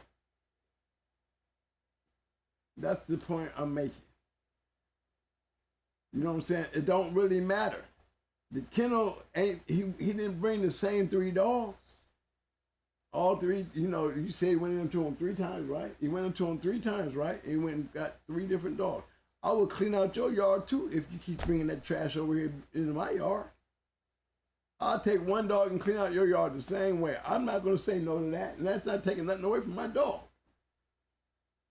I'm not picking on you. You picking on me. You see what I'm saying? You can get some get back. I'll do the same thing too. Going to me all 5 matches, twin whooped 1 camp. Made a grand champion off of it. He went to the dude's whole yard. And while I'm doing that, I'm winning money too. Don't forget that. Okay? If he wants to put it out there to give it to me, I'm going to go out there and take it. I'm not going to say no to none of that. Like any other hunter would do the same damn thing. You get into a spot and everybody want to act like they want to come and get some get back, then this is your opportunity to take your fast lane dog and let them try to get their get back. And then again, the remark was he went into a kennel 3 times and got a grand championship out of it. So we just like this throwing the other 2 off to the curb because he went to this 1 kennel 3 times? No. Let's talk about the dog itself. You're talking about the kennel and his management. I'm talking about the dog. The dog himself did not pick and choose shit. He just did his job. He don't know nothing about who's handling what. He just there to do the job. So he whooped 3 different dogs from the same camp. But he produced a whole bunch of great dogs. See, let's keep on the mind other dogs and let's leave the kennels out of it. You know, me, the new thing now to me is if I could do this whole thing right here, I'm reading from the book, but if it was my book, it wouldn't have no kennel names. It would have nothing but the dogs' names in the shit. You wouldn't have no room to talk about how many times he went into the kennel because the kennels don't fucking matter. The dog is the one doing the work. Just keeping it real with you. The dog is the one that has to prove the point, regardless of where it came from, who bought it. So let's give credit to that point in itself. You know, stay on the dog. And that's what we're on. We're on the dog. Kennels, the man bought 3 different dogs. I would have wiped out his whole yard if I could have got 5 out of his yard. I'm talking about the fast lane. We're talking about fast lane. Yeah, I got somebody who got all the money in the world. And I got this fast lane dog on him. He is not convinced he can't beat this motherfucker. So I'm going to give him every opportunity. I gave him all 5. I gave him all 5. As long as you keep going back, grabbing one, I'm going to keep saying, come on. So let's put that as a plus. It's not a con. It's not even a negative, because he still whipped 3 different dogs. Don't matter where they come from. All right, let's get back on that one. Same thing here.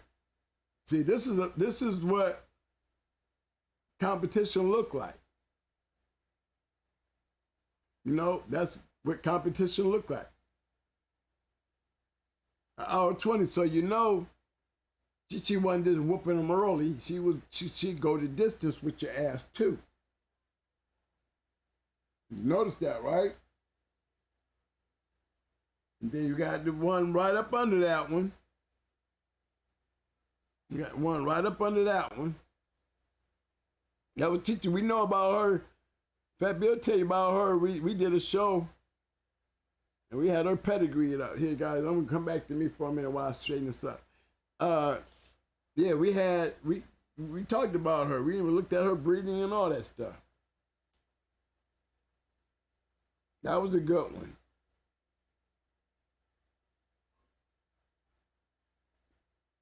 So the next one I'm going to was the card that got several champions in it, going down.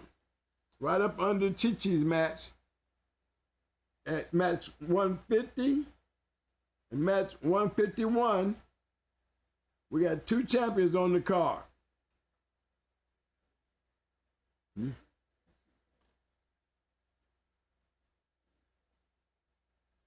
Make sure we get all that so we can see all that, all right?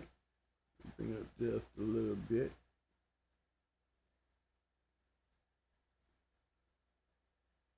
Make sure we can read all that, fellas. I'll make sure we get it in there. Down a little bit.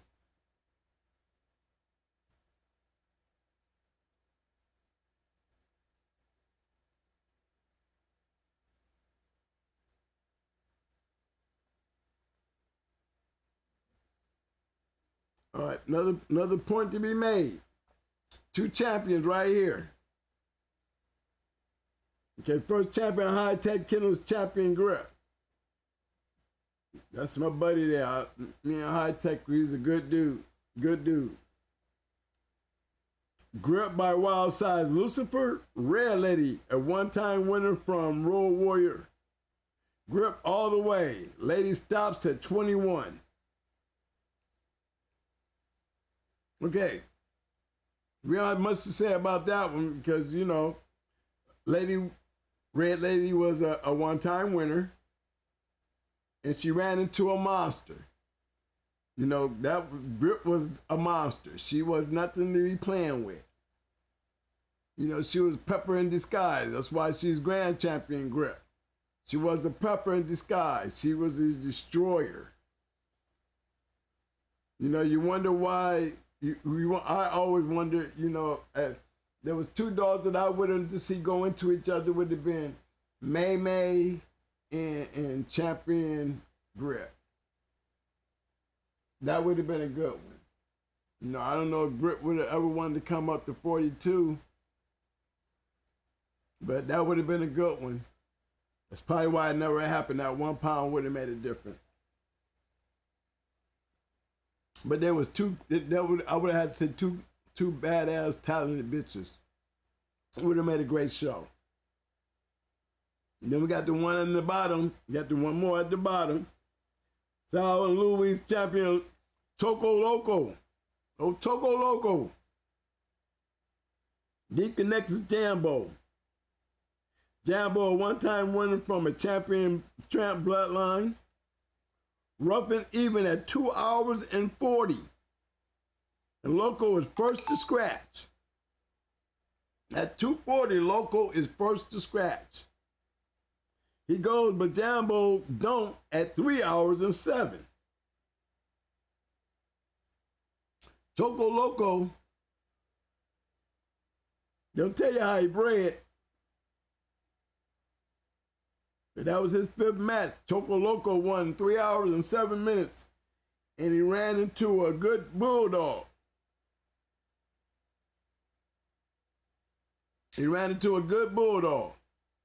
Because you can tell that at 2 hours, he was in trouble. Going on 3, he was in trouble. Good match.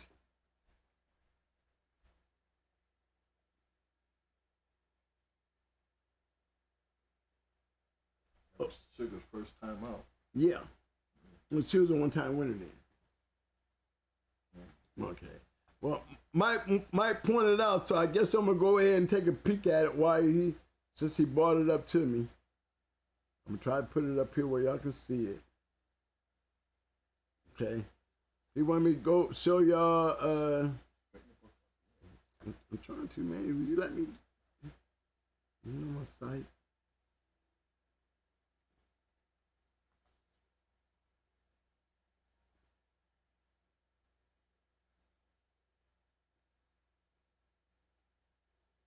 Okay. Hope y'all guys can see that.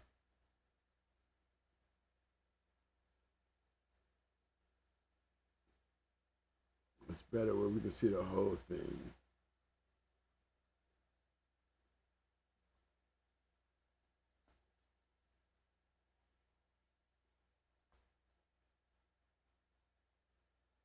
Okay.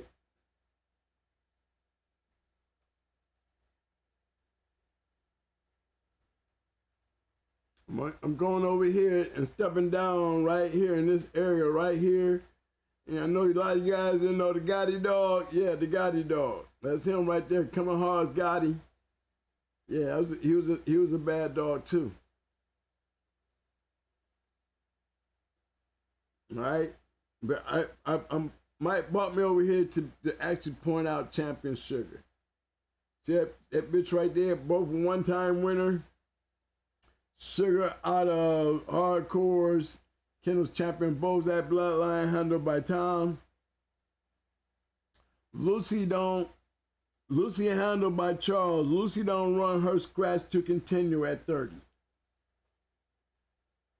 So you know she got broke up. She got broke up. No, ain't much left of that. That's what that was. Let me tell y'all how that went. She was never in it to win it. She literally got in there, got broke up real fast. And the only reason there was a scratch to continue because there was nothing there. There was just nothing there. Let's just see if this she can even go. I wouldn't even did a scratch to continue. I'd have been like, I'm just gonna pick her up. Try to hope I can get a game scratch out of her. But since we was on Choco Loco, man, nobody know how Choco Loco was bred. I'm gonna see if I can pull up Choco Loco. We didn't see how Choco Loco was bred. They didn't give us much information, so we're gonna go see. I did this before. I know I did this in one of the shows. I kind of feel like I did this before.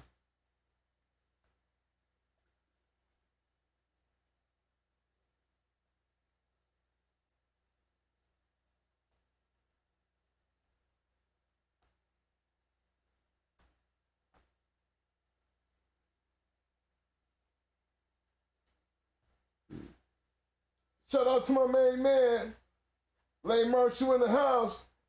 Adrian Mills in the house. What's up, fam? Yo, Freeze, what's up, baby?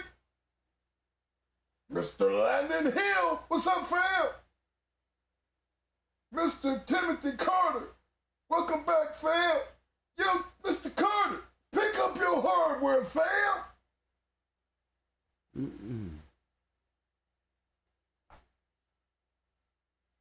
I'm working on it. Let me see.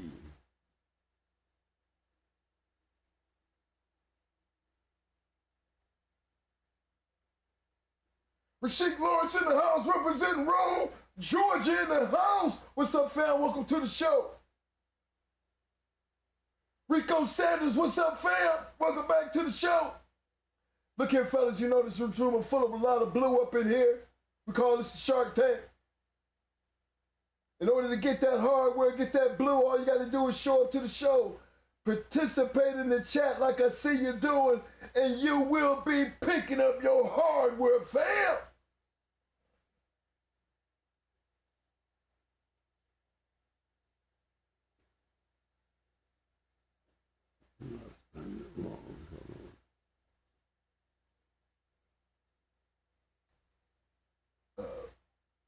Schoolboy said, Choco Loco have an unknown head.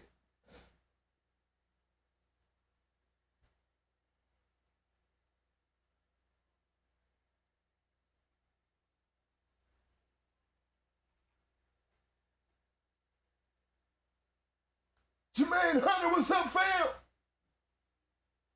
That's not Choco Loco there. My fault.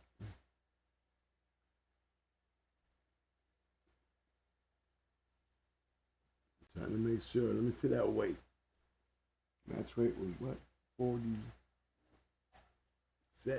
This one here say condition weight. Nah, that ain't him.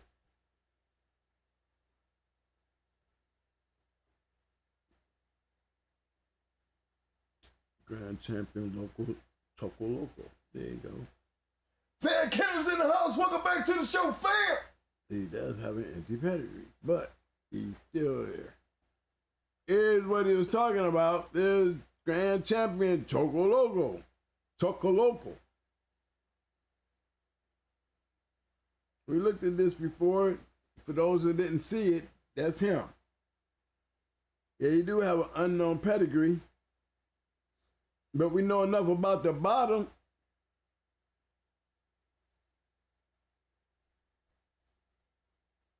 You know, we got Lil Bill at the top. That's Homer Jr. But the bottom, it really speaks for itself.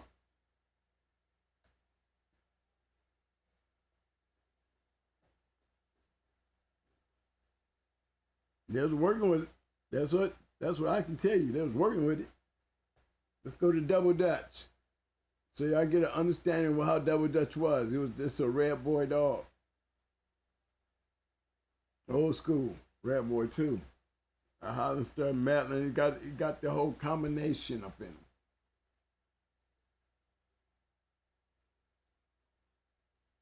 Shout out to GH.CH, the Prince, Reloaded.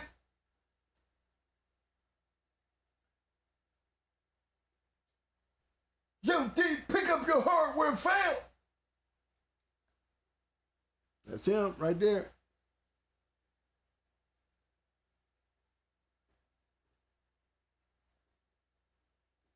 Okay, as we move on, you see how he was bred, right?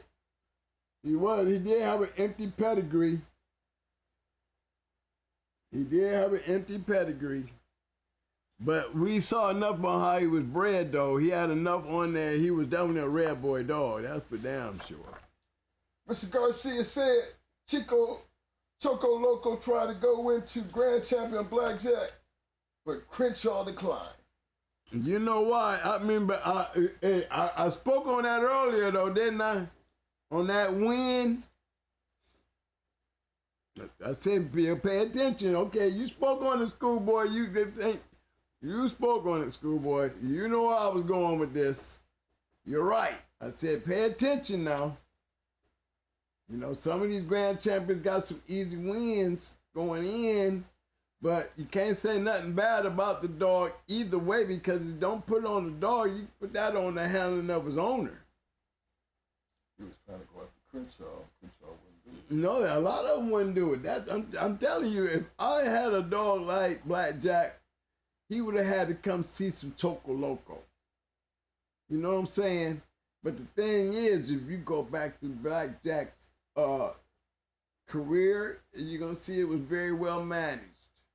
There weren't too many hunters. There was good hunters, but not the caliber of hunters.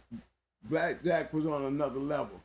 And he was in a position that he could have been on a class of a level at the weight that he was at to see the kind of dogs that was out there.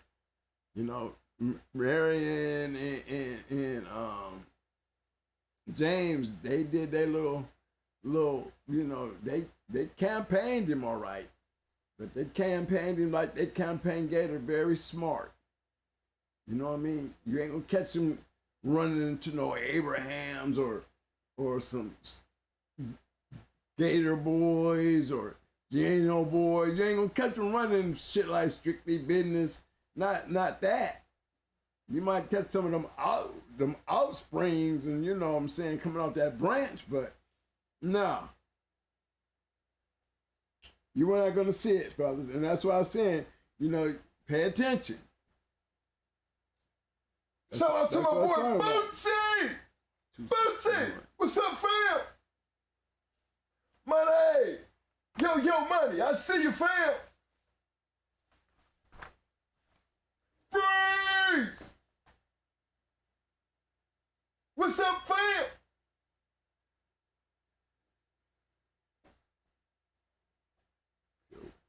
Okay. That was a good point, though. Good point there, big bro.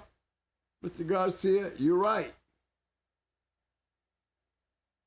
You know, like I said, I lost a friendship trying to tell somebody, hey, man, dude keep calling you, man. He wants to go into you. 9 milli. That wasn't going to happen, though.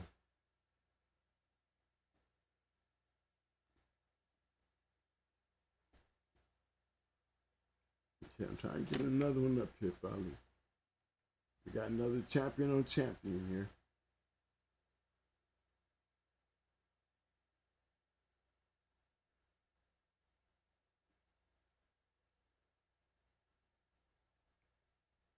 And then we got another champion on champion, fellas.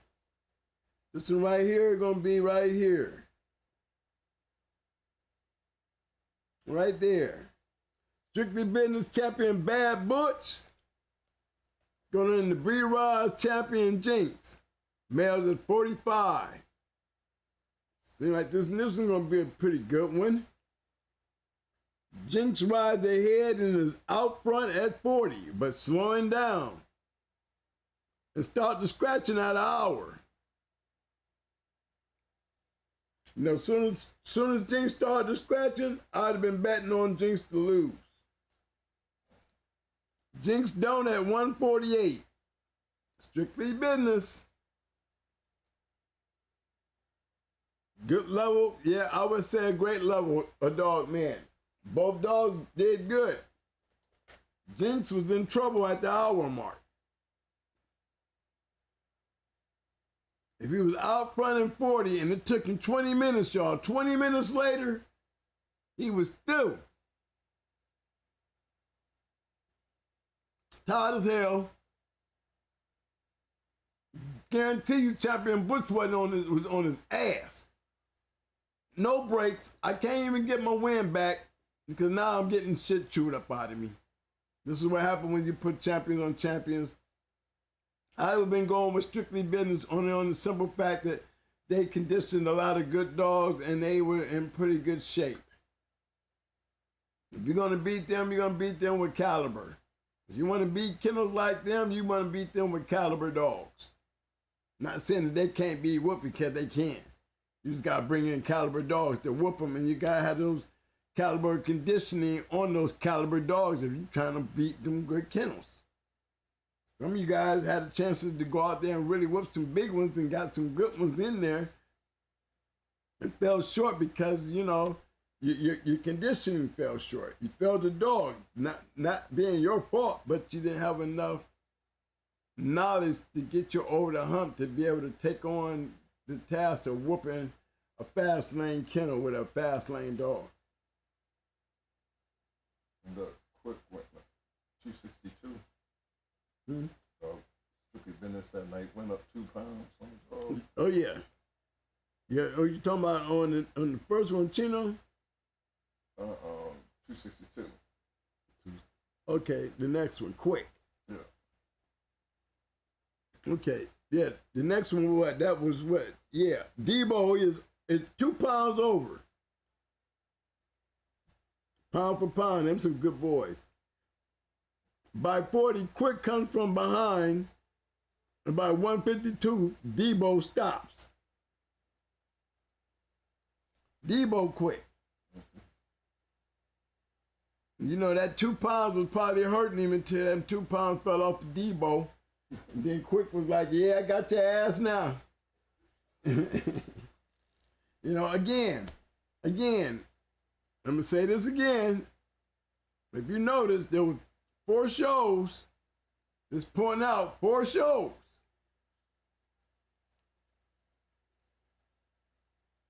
And if you notice, then none of them get a 1. Did you notice that? And we know some of these guys. They go Jake the Snake. You know what I'm saying?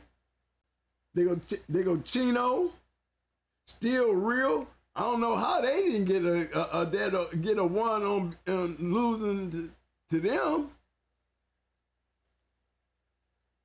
Like I said, it's not always fair in love and war, but I show you another page of Still Real, whole pages of them, and see ones all over the place.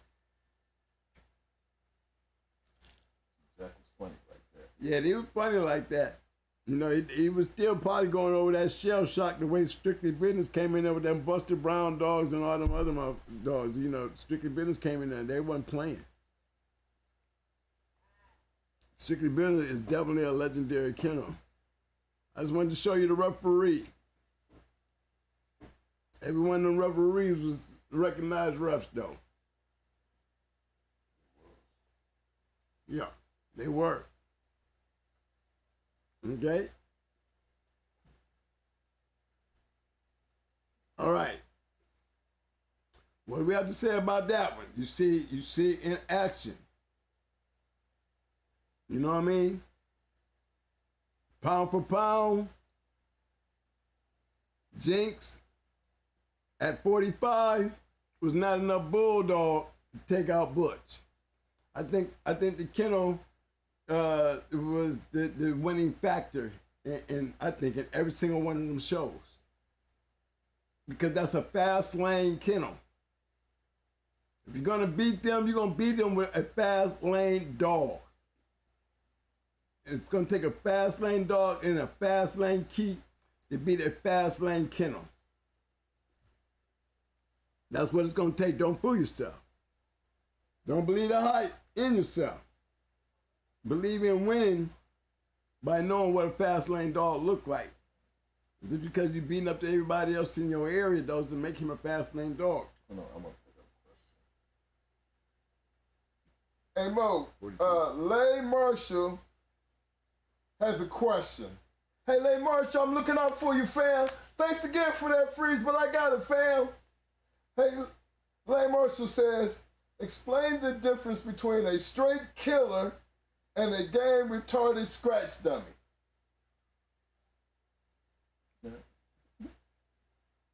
The difference of a scratch dummy, No, a game killer. and a game killer? No, a straight killer. A straight killer going up on a scratch. The difference between a straight killer and a game retarded scratch dummy. No, this one that just... One that's going to scratch. Right. The difference is, here's the difference. A stone killer don't need scratching. A stone killer ain't gonna make no auto holds. A stone killer is not gonna make no turns. A stone killer ain't gonna be making no kind of first scratches.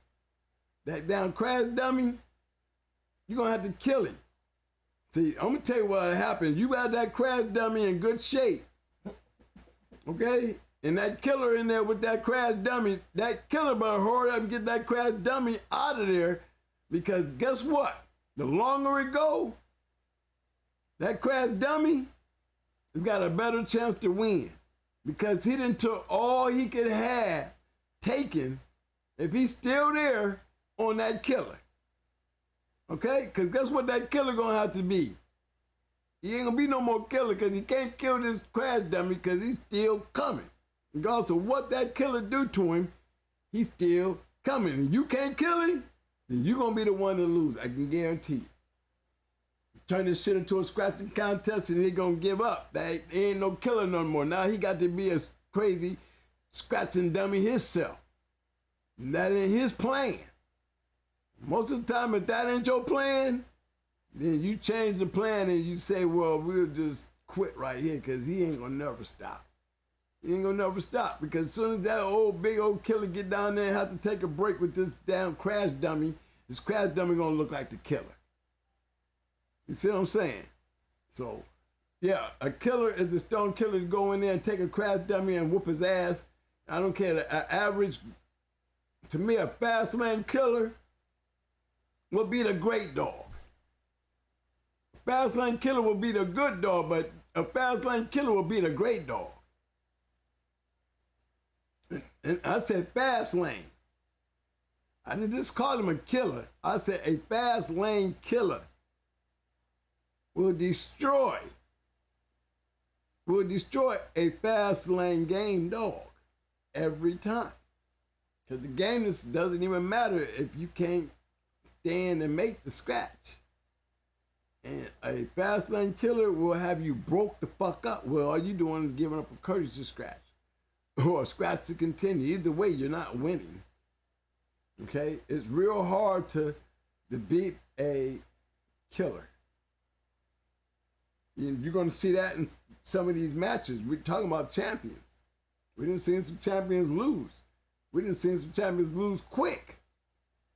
Just because you're a champion don't mean that you know you're on the top of the mountain. No, you're not. There's different levels to that mountain. It's just that your mountain consists of a fast lane something. You know, you want to go into a fast lane kennel so you can see what it looks like to have a fast lane dog. Hey, I like that comment that Landon Hill made. In the fast lane, you can't receive more damage than you dishing.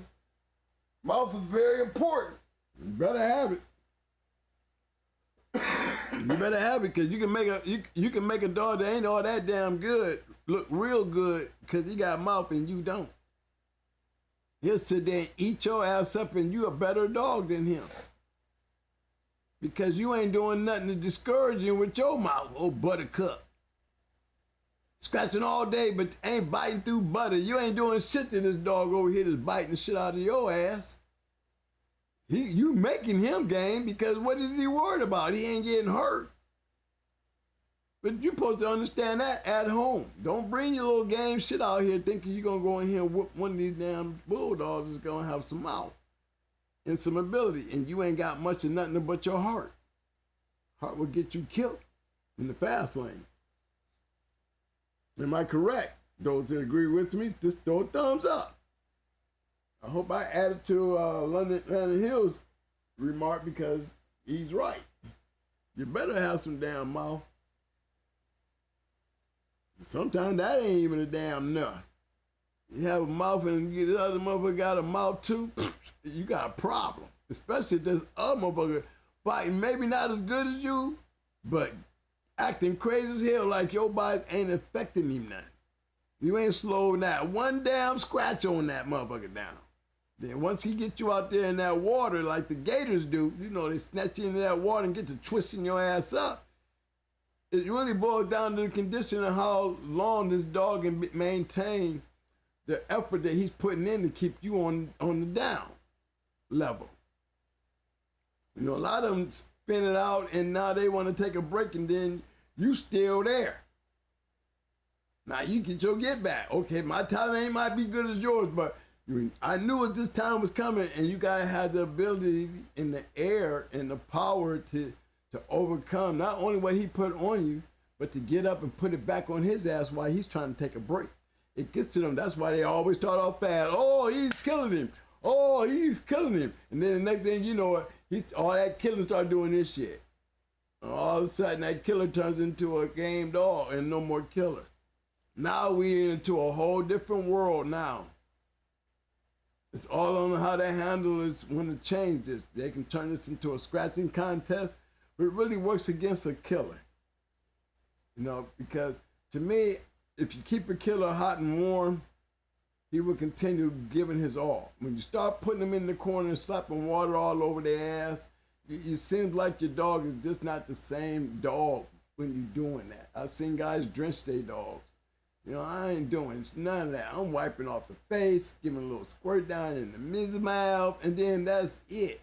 Because I want you to go right back in there to killing that motherfucker. I don't want to put no whole bunch of water on you, weighing your body down.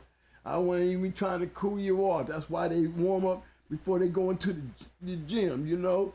No, I want none of that. Now, I need you to get back out there and keep doing what you're doing. Don't let this motherfucker catch up between your breaks. Because this is how they lose.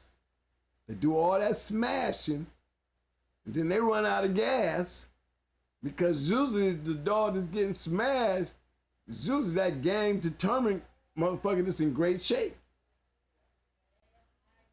I'm pretty sure his owner knows that he's not the greatest talented dog, but he got this thing about him. You know, you might jump off on his ass, but this dog got a will and a game that's to him. And if you ain't putting him in no goddamn fast situation, I'm gonna stay here until I get there. And then when they get there, they beat you. You know, that's how a lot of them lose too, y'all. 43-274. I like that comment Prentice Carr made. He says, see how the slope can get slippery when you start talking about a game dog. Everybody want one. But in the fast lane, just being game, ain't enough. It sure the hell ain't. It sure the hell ain't. That don't mean nothing. Like Michael Jackson said, it don't mean nothing. If you got, I tell you what though, I'll take a game win in. I'll take a game win over a killer though. But you know, you have to understand when I say a killer, I'm talking about one of them kind of like a pandy. You know, you don't want to take a game dog in there with that. You just don't do that. And if you're going to bring something in there to go with Pandy, it has to be, has whooped people like Pandy was whooping. Now, that would be a great one. You know, you got two Pandies, like you got two Queens of Heart, both of them killing bitches. That would have been like Shady Lady on the Queen. You know? Feel like that about Pepper? You think she was a killer? That's I believe Pepper was a killer. Yeah. She was a killer. Based on what we've seen. Pepper was a killer. Yeah. She was. But would you call Pepper a fast lane dog? And then after seeing the Queen? No. I don't know what to say after I would have to say, yeah, I would still give Pepper a fast lane dog. Like I would take Shady Lady and give her fast lane status because those was two fast lane killing bitches. They would get it in there and kill your shit. But in the same sense, I can tell you, there's another level, you know, the Super Saiyan, you know, or Dragon Ball Z, you know, in the beginning, they had all kind of little Saiyan levels, right? But you know that one when he turned into that Super Saiyan, when he turned into that monkey, that long-haired monkey, you know, that motherfucker right there, that ultimate shit, that's what Queen of Heart was. That's what Pandy was.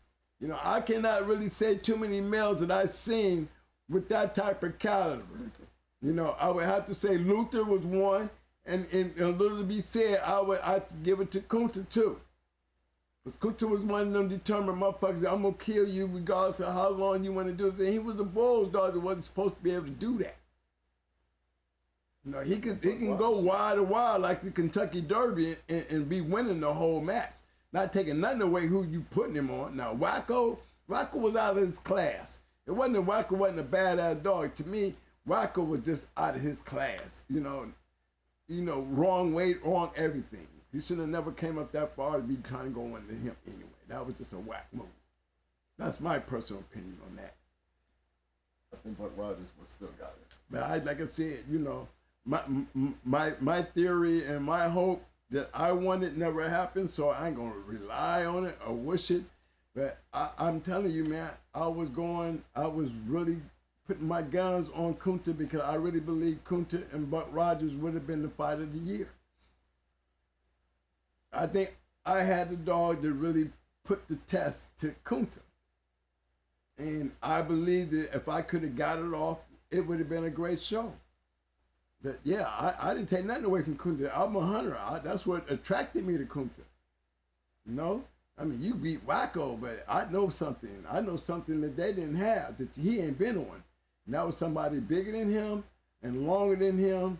And, you know, the conditioning's going to tell the story. And you definitely dealing with a badass dude who was on point with a dog that was ready to go into the best dogs out there. You know, sports guys didn't give it to me.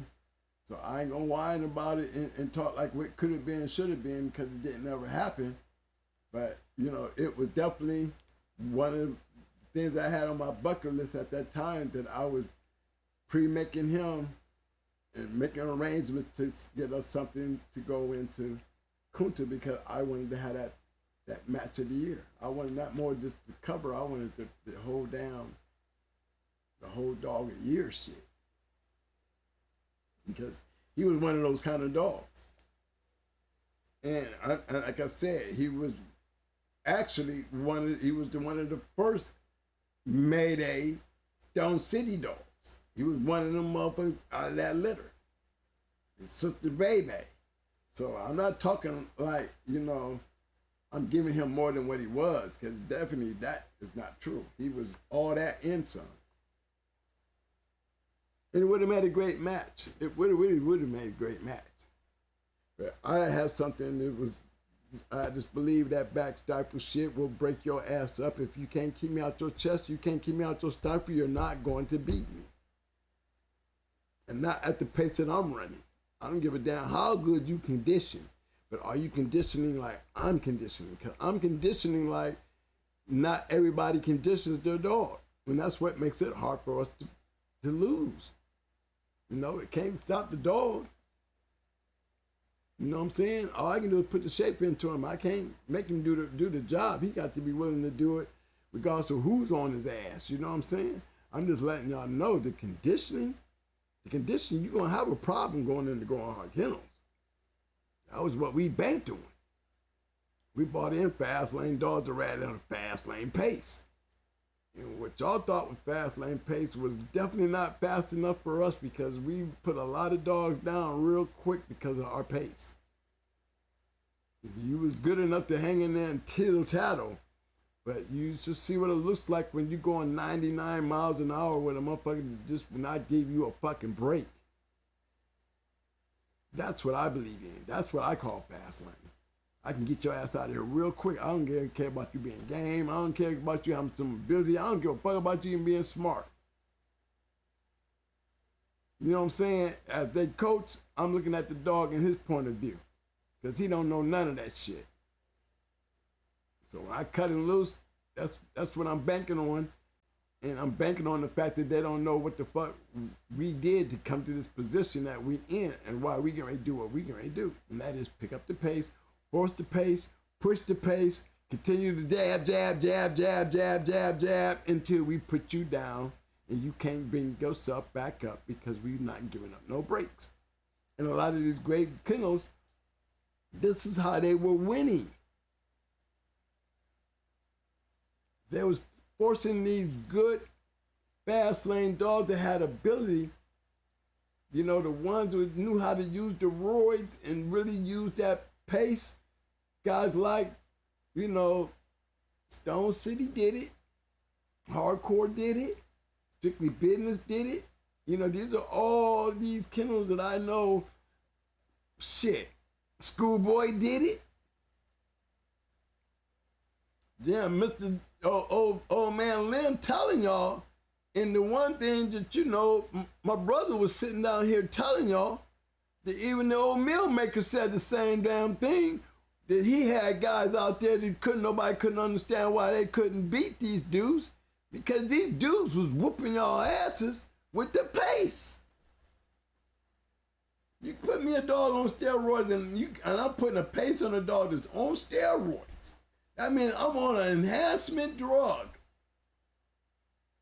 pushing for a pace that I don't give a damn what you doing at your house, and I don't care what you putting in that animal. I'm telling you, it's not my business or my problem. I'm telling you what I'm bringing in there. gonna be roided the fuck up, and he's gonna be powerful as hell. He's gonna be strong as hell. He's gonna be fast as hell, because I'm gonna use every inch of that and that damn enhancement in my teeth to build on. No, because the dog got to be there to do it. The dog got to be able to do it. You got to be able to. First of all, the dog, I can't put gameness in there. I sure as hell can't do that. But if he wants to be game, I'm gonna give him the big ass gas tank and some nitro. And some nitro. Because I don't want to give nobody a chance to fall under this pressure and get away. Once we put you in that pressure, we don't let you go. You're going to lose. I've done it enough that I'm telling you. It's hard to whoop those type of dogs. Moving on. Okay, I'm going to Rebel Time. Rebel Time 274. Yeah, guys, we're gonna do. I'm going to Rebel Time. I'm gonna knock this cup over just to show his shit. All right, fellas, Rebel Time right here. He went in the Beach Boy. He went in the Beach Boy Billy and Chinaman's champion Rebel Time. Male at 38. Went into the West Side Combines. Goldie, double wide, Carolina. Rebel, a 4-time winner by Gardner's Frisco out of Gardner's Fat Baby. Goldie, a 1-time winner by Grand Champion Banjo, Red Boy, and Low Posse Bloodline. Rebel is picked up at 1 hour and 20 and runs a good courtesy scratch. There's another champion that bites the dust. And let me remind you guys. Let me remind you. Goldie whooped a damn good Kennel. That's why it's supposed to go 1 hour. So I'd rather lose like that than to go in here and get whipped out of the pit in 20 minutes, 30 minutes. Not taking nothing away from the win. The show ain't gonna talk shit about the loss, but this is what I would expect to see out of a champion losing. You know what I mean? That Grand Champion Banjo and Red Boy, he was gonna be there for a minute. That's all that was. That's that Frisco shit. And nobody didn't say that Frisco was game. They just said it's getting game. Frisco dogs are game. But they ain't gonna never be game as that Red Boy shit. I don't give a damn what y'all say. You better beat them up and get them out of there. That's the best way to get rid of a Red Boy dog. Beat their ass and get them out of there. If you mess around there and let them put some kill into that Red Boy, I wouldn't give it down from Frisco to goddamn the Kaminsky's and the Cadenias and any of that. The Red Boy dogs are the hardest dogs to whoop to me. When I say Red Boy, I'm talking about Red Boy to this, Red Boy to that, Red Boy to this. However you put that chemistry, whether it's through yellow, through the Medlins, through Banjo, to any one of them crosses, guys, I'm trying to tell you. Now, when it comes to some real straight ahead, good dogs, I would have to say Frisco was producing, the Frisco line produces good match dogs. They do. But they don't produce. And I mean, they'll give you some game ones. But I can guarantee you, man, it's hard as hell to stay in there with a good bulldog that's got gameness, and the majority of what he's in there for is to take you into them deep waters to beat you. And most of the time, it's always some type of a Red Boy Jeep cross. Or a yellow. I mean, it's got to have some type of Red Boy in it, guys. You're gonna see that these matches go a little longer. You know? Unless you got a champion out there that was like a straight dud that won, you know, and just gameness alone, you know, he's not gonna win in just gameness alone when it comes down to the fast lane. You're gonna have to have something else than just gameness. Now, he be using that shit real early. 46. Melee! What's up, fam? see you pick up your hardware, fam. Now, I like the Rebel time. He lost, but he lost good. He still scratched out. He didn't curl up. He just on a better dog. That's all that was. Okay, I'm going to 46, 338.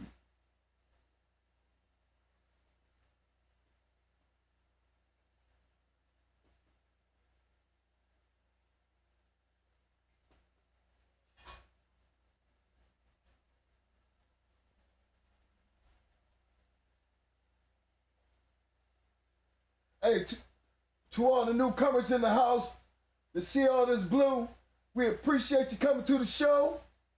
I keep my eye on it. I always monitor the chats. Look here, in order to get that blue, all you got to do is come to the show and participate in the chat the way I see you doing. It don't cost you nothing extra. Just keep showing up a couple times, man. Keep doing what you're doing. You'll be picking up your hardware, fam.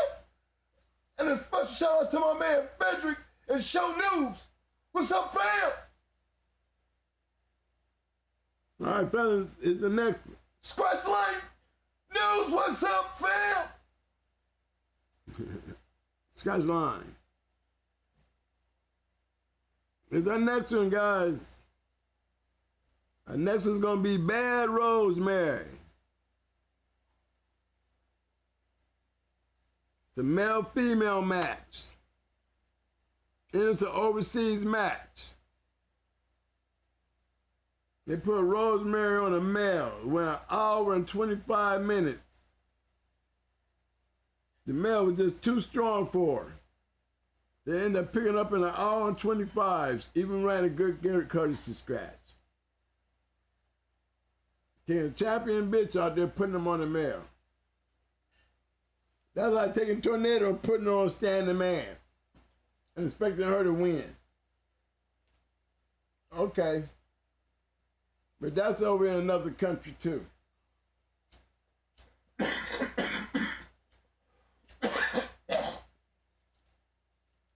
That was Bad Rosemary. She was a bad bitch too, y'all. She was a good one too. Don't let them fool you about her. She was a bad one. And I guess they couldn't find nothing else to put on her, so they put on a male.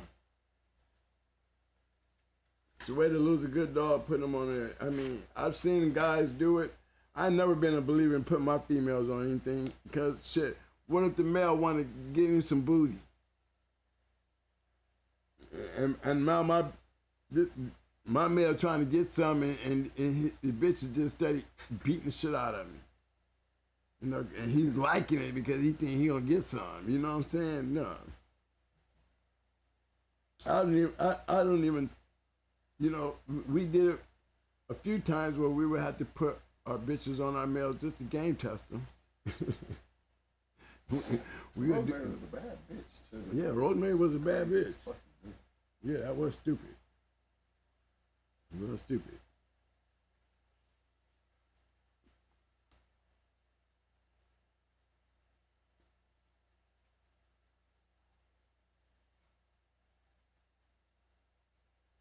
Okay, I'm gonna go to a new one here. Green Team! What's up, fam?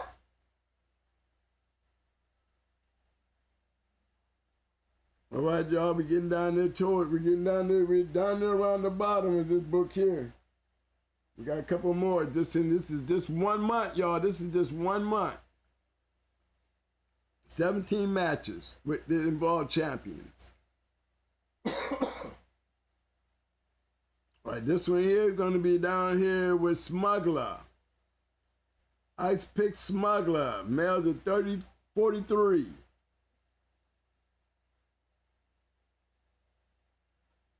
Males at 43. All right, here we go. Got Mike and Company Stone Cold against Ice Picks champion Smuggler.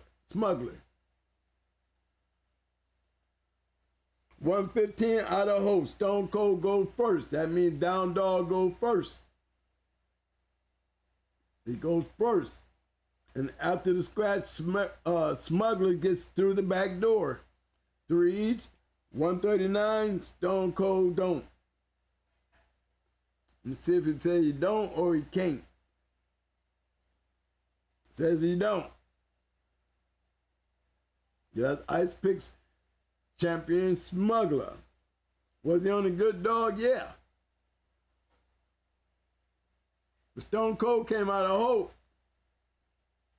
That means Smuggler came out of hope because Stone Cold, out of whole count, that would have been Stone Cold having to scratch because he probably was the down dog. When you have an out of hope count like that, it's usually the down dog scratches. And you see right up under that, you got another champion going in there. You got Ice Pick's champion Skinny Bill.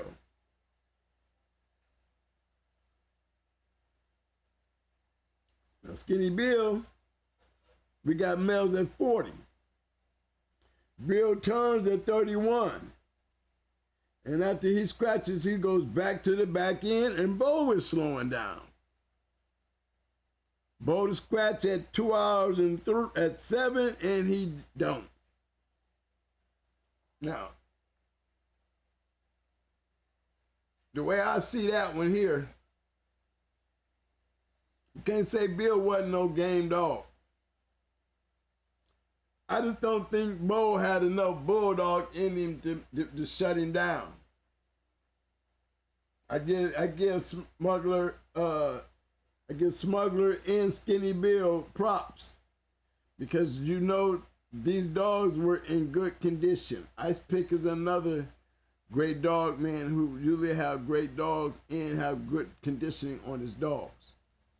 And if you ain't ready to deal with the conditioning, even though you may have the dog, you will lose the dog due to the conditioning when you're dealing with a good dog man, especially in the fast lane. Ice Pick was a motherfucker, though. Oh yeah, Ice Pick wasn't no joke. Ice Pick, you're gonna see he had a lot of winners out there too. I mean, they were pretty active, like Still Real. There was a lot of guys back then, guys that was were hunters. I mean, they hunted. You hear me? Like they really did. They hunted for good ones. If you had a good one, you don't. They like FedEx. I ain't ordered nothing. Yes you did. We see you got a 41 or something like that. Yeah. You got our attention. You want to do anything? And that's how they did it. But they had avenues and they had references to go by. I mean, that's what really made all this shit really work, guys. Don't ever let nobody tell you that's not what it did. I mean, that's all it was about. You can say that, we can still say, hey, it's still going on. You know, and people say that, but what they don't tell you is the fact is that don't mean anything. Before something came extinct, that mean there was heavy numbers. I mean, it used to be a lot of them. They didn't say it was all gone. They just said the numbers was low. You know what I mean? It's when they go extinct, that's when it becomes the story. When they become extinct, because that means there is no more. And that's what we're talking about today. You know, the extinction. Because they're not there no more.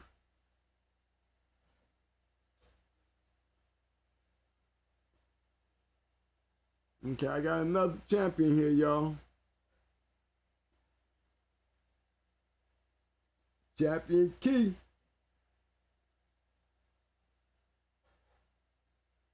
Dog walking Kennels Kilo against Swift's champion Key. Randy B. This is them boys up the way. That Buffalo area, I know all them boys. What's up, fellas? Randy B. Chamber brother. Dog walking. Kilo, a black from Biola. Conditioned by the foursome, handled by Randy. Key by Biorio's Lugnet. Oh, Biorio. What's up, little Biorio? I wonder how he doing. I wonder if he's still around. Lugnet. Okay, swift handled and conditioned Key. Kilo had trouble keeping Key out. And by 105, Key looks to have this one won. But she doesn't take hold on her 6. She doesn't take hold on her 6. I mean, she ran all the way over there and thought about it.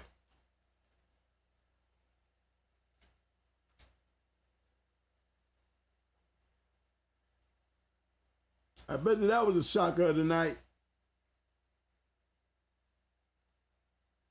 That's why you always hold them. Hold them until they fold them.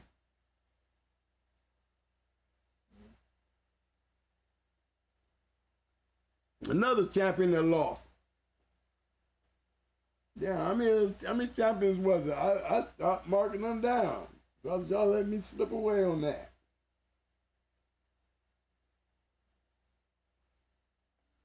Rosemary. You know, a lot of them, these champions was losing. See how they losing?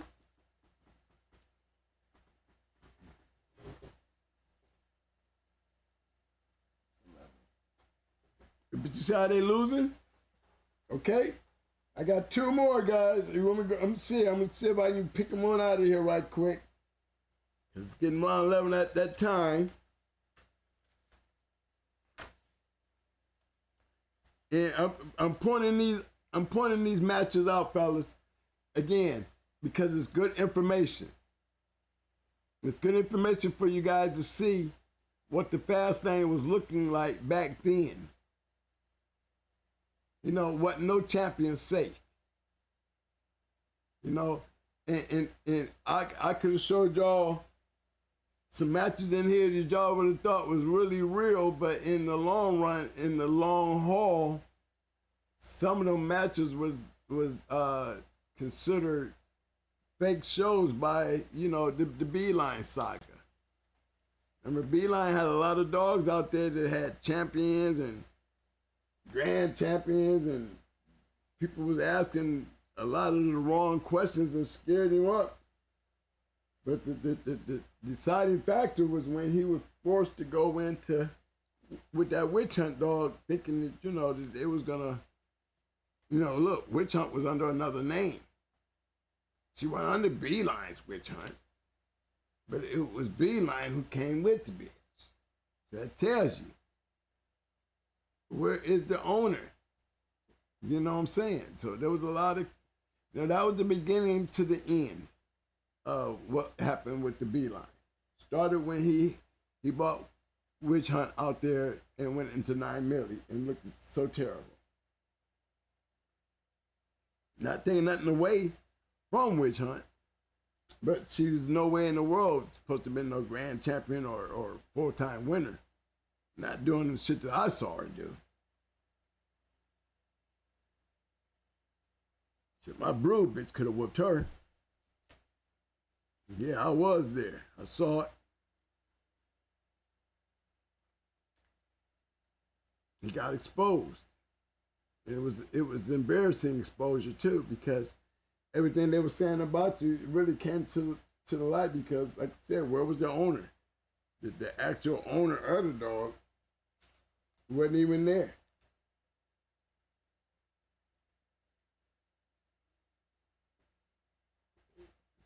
What's up, Dread? DJ Webb! TJ Webb, what's up, fam? Welcome to the show, fam. Right. I got one more, fellas. We can call it in.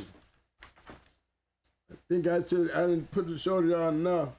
And we looked up, there was really no reason really to find these bloodlines. Because I seen this one here coming up. I seen him earlier. We had his pedigreed up.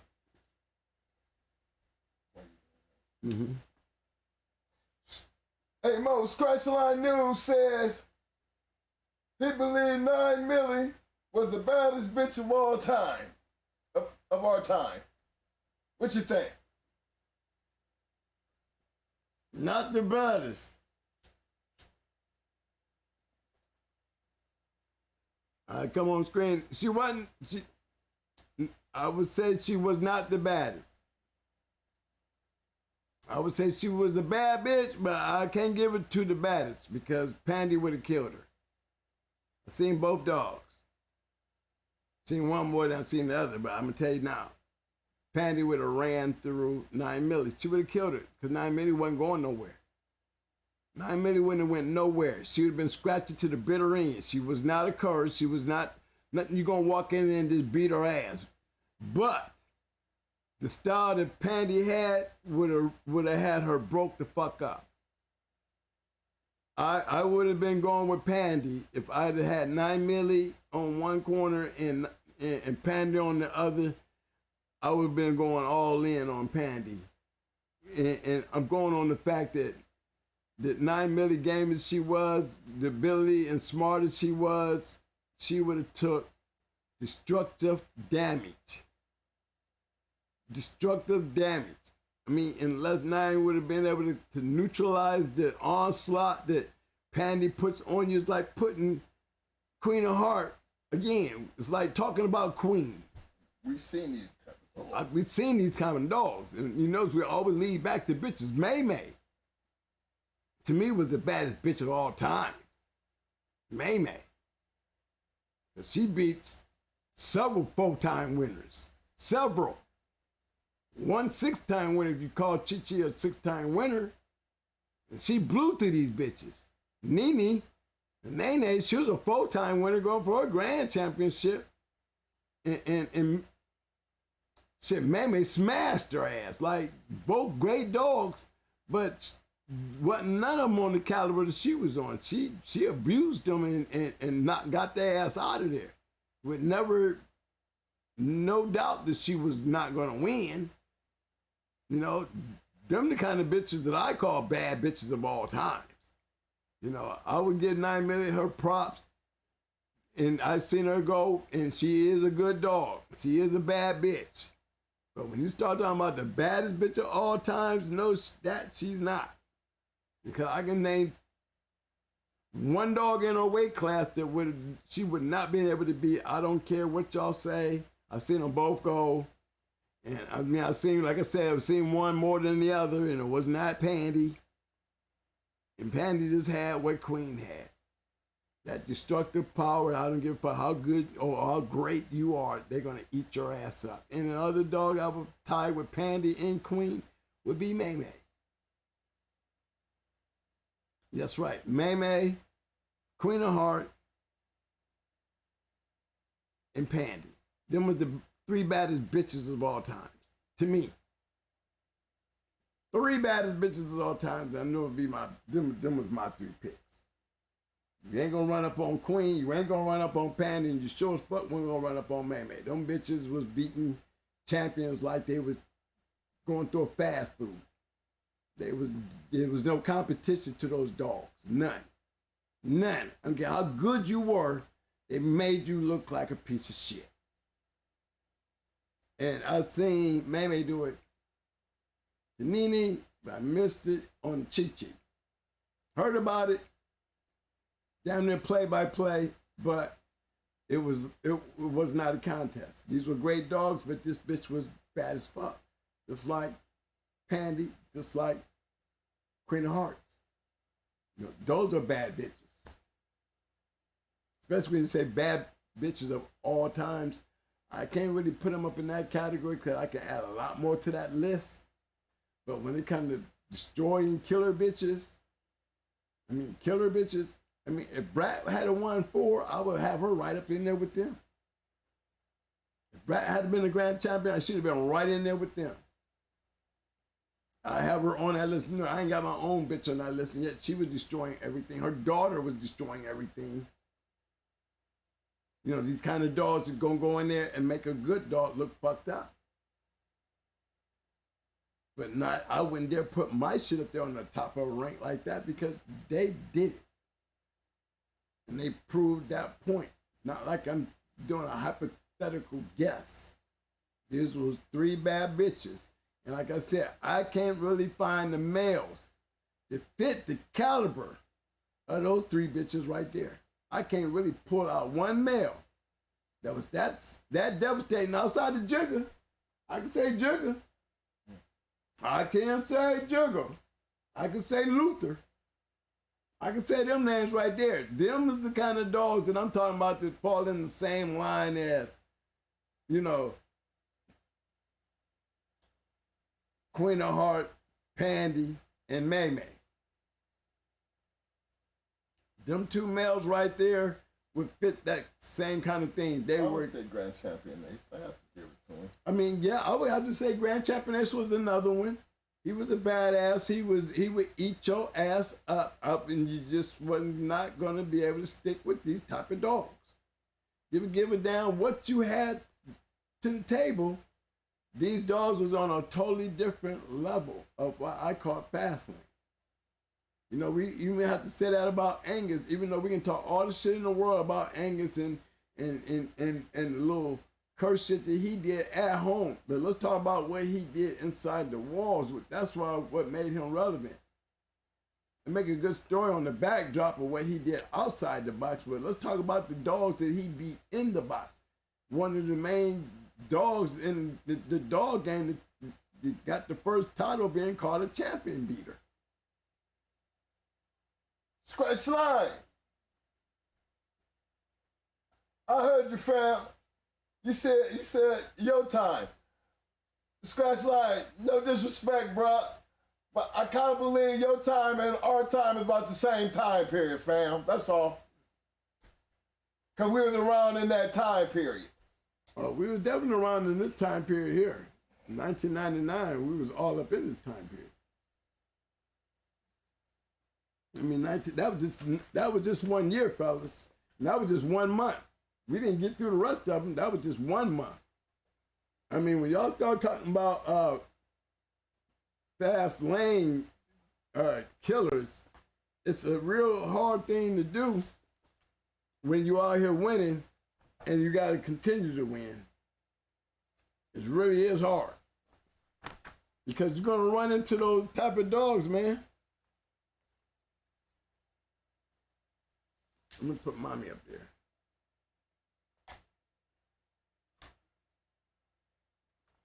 Before I call today, in the same book, January, February 1999, let me show y'all, before I call it a night, just want to make sure I got all the pages right here. Yeah. Start off with this one here.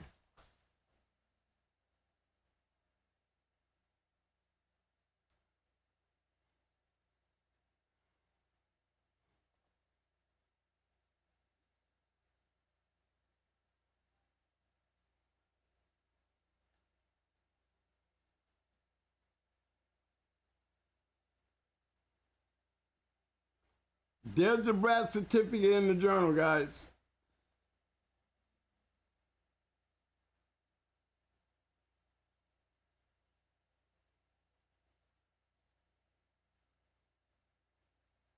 That's hers. And I go back one more. That's hers. Right? You see the Kennels is on there.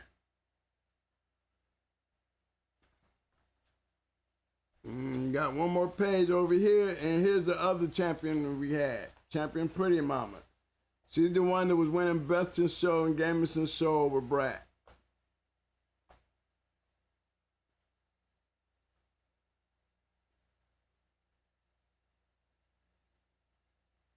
You know what I mean?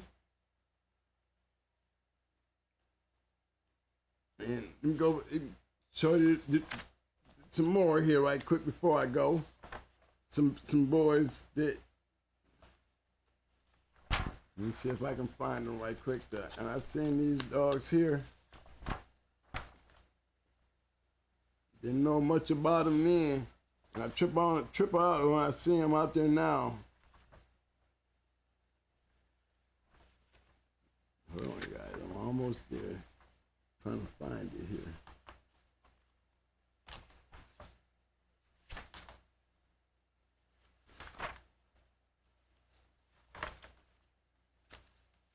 Okay, here go one. There's one there. I think that one's on this page or another page.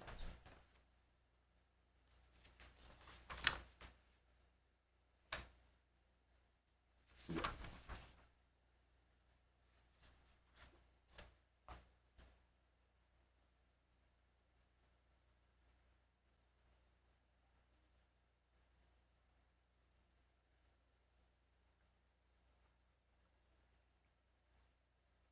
These boys here. These were some badass dogs here. This Mace dog, didn't know much about these guys. We was really some badass boys. But as you see, let them go, they get a 1. But see, they got out of the pub because look who the referees was.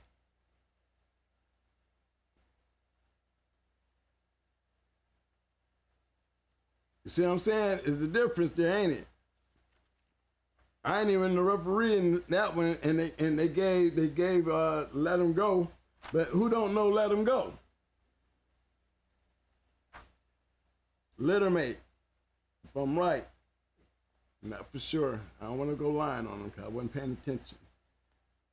There was the other one. Referee.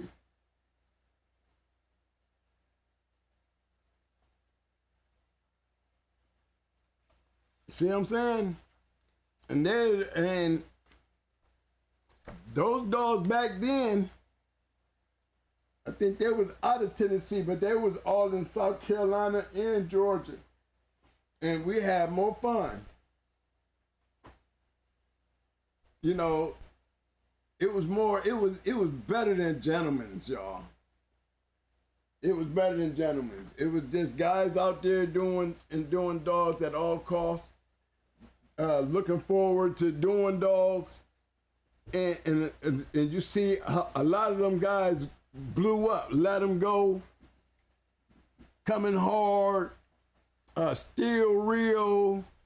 These was guys that just came into the game really doing a lot of dogs and was bumping their head, but they was winning. They was winning. They was like us. They was like us.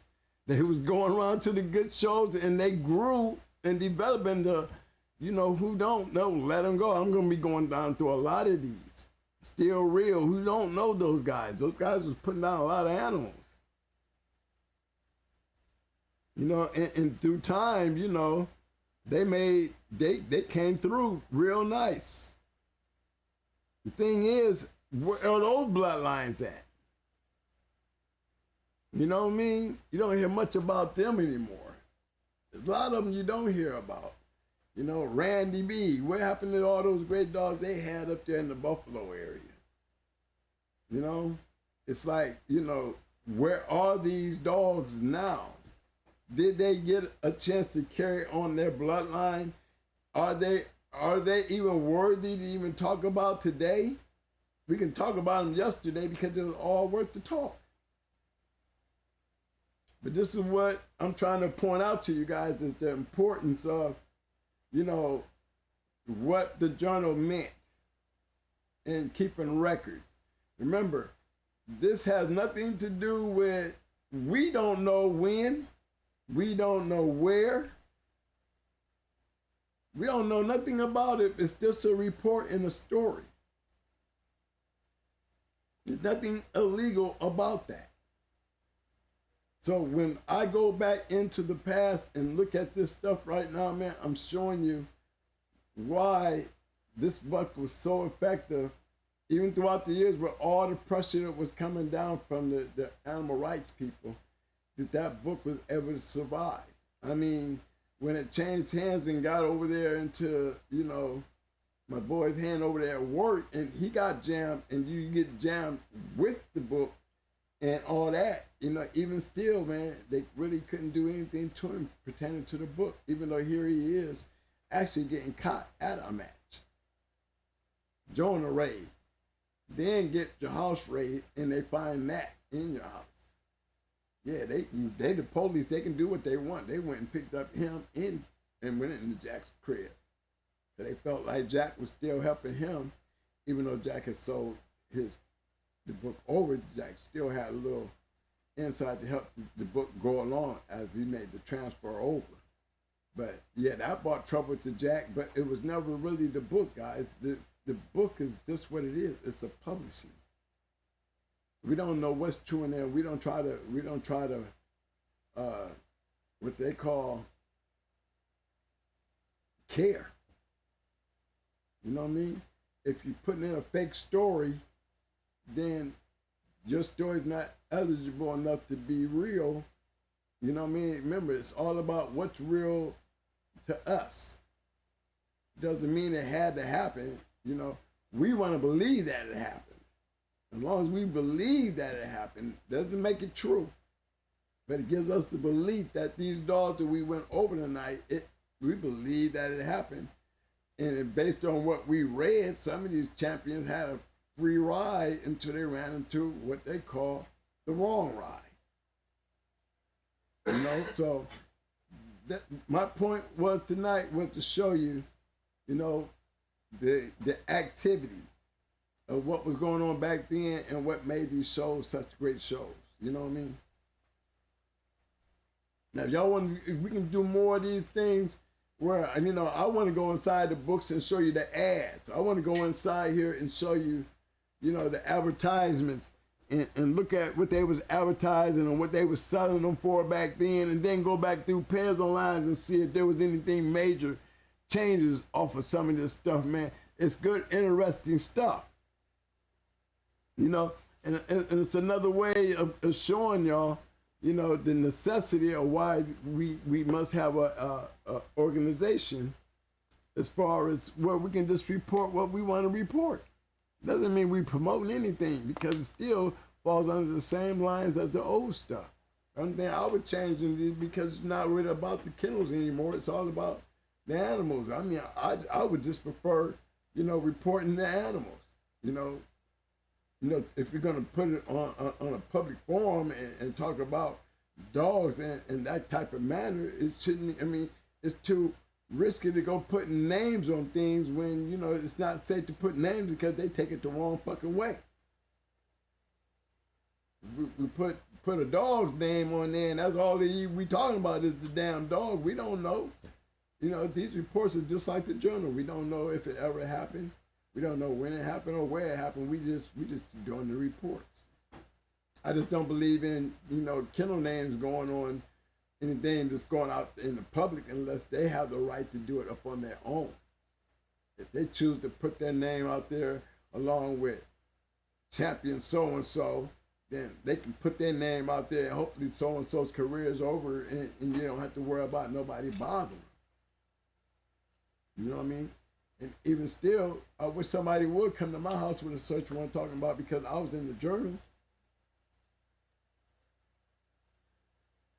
They couldn't even, they tried to use it in trial. It was an issue that came up in court. I'm all in the journal. Y'all see my name. You seen me. I just pointed out some shit with me in there. Showed you Too Sweet. Showed you Brat and them. The very same books they couldn't even use in my trial. So one like they didn't have things to speak on. It was just a book. And it's how it should be remembered as and used as nothing but a book. But it's a book that carries historical value.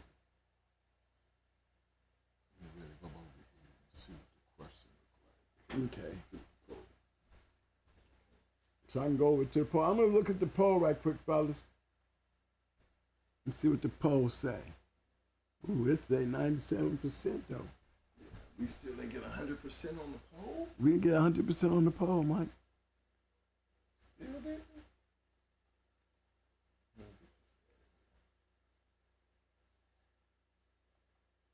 Dang, man, we didn't get 100% on the poll.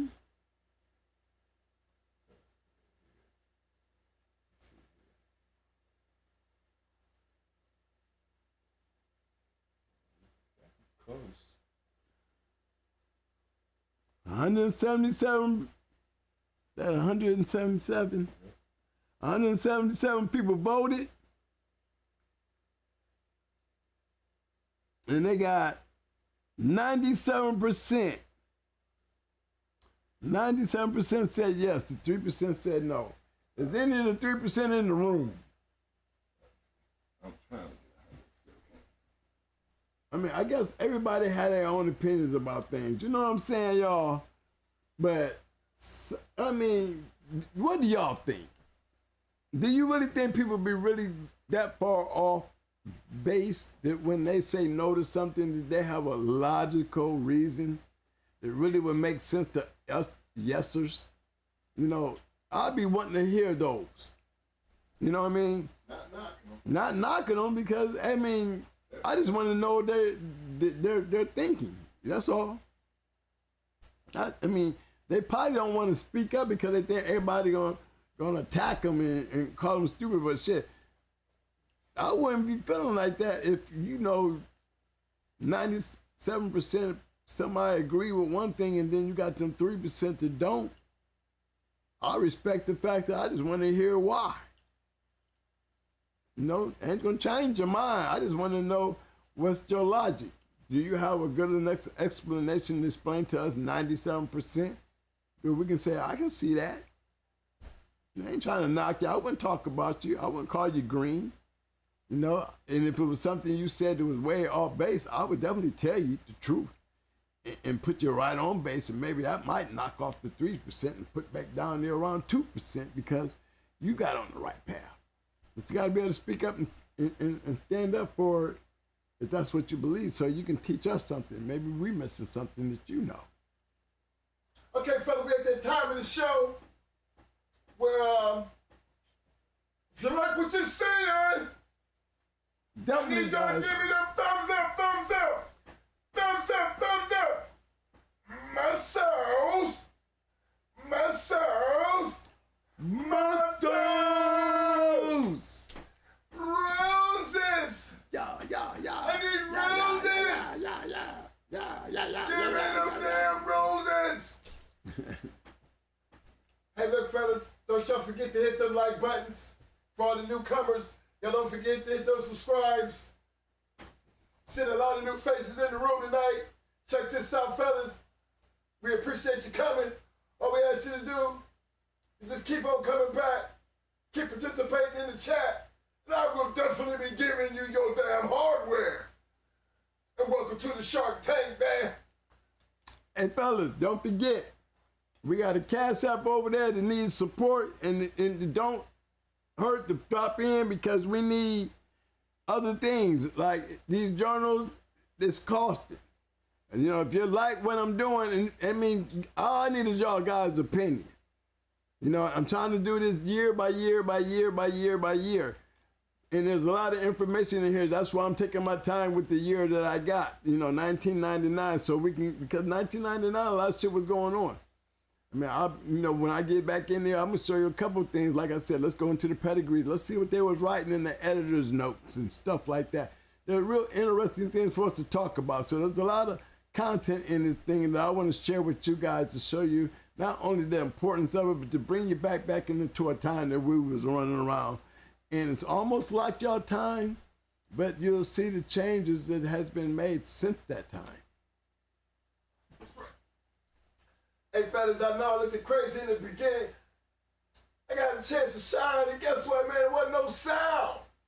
I blew it. Don't worry about it. I'm going to get that back. But I appreciate y'all. I mean, look, I didn't catch it till late, man, so I know I looked crazy, but that's all right. I'm going to get it right the next time. You mean all that, man, in the beginning of the show, you didn't? Yeah, man, there wasn't no. even no sound, man. I was hurt like a mug, man. When I got like, somebody get a hold of Mike.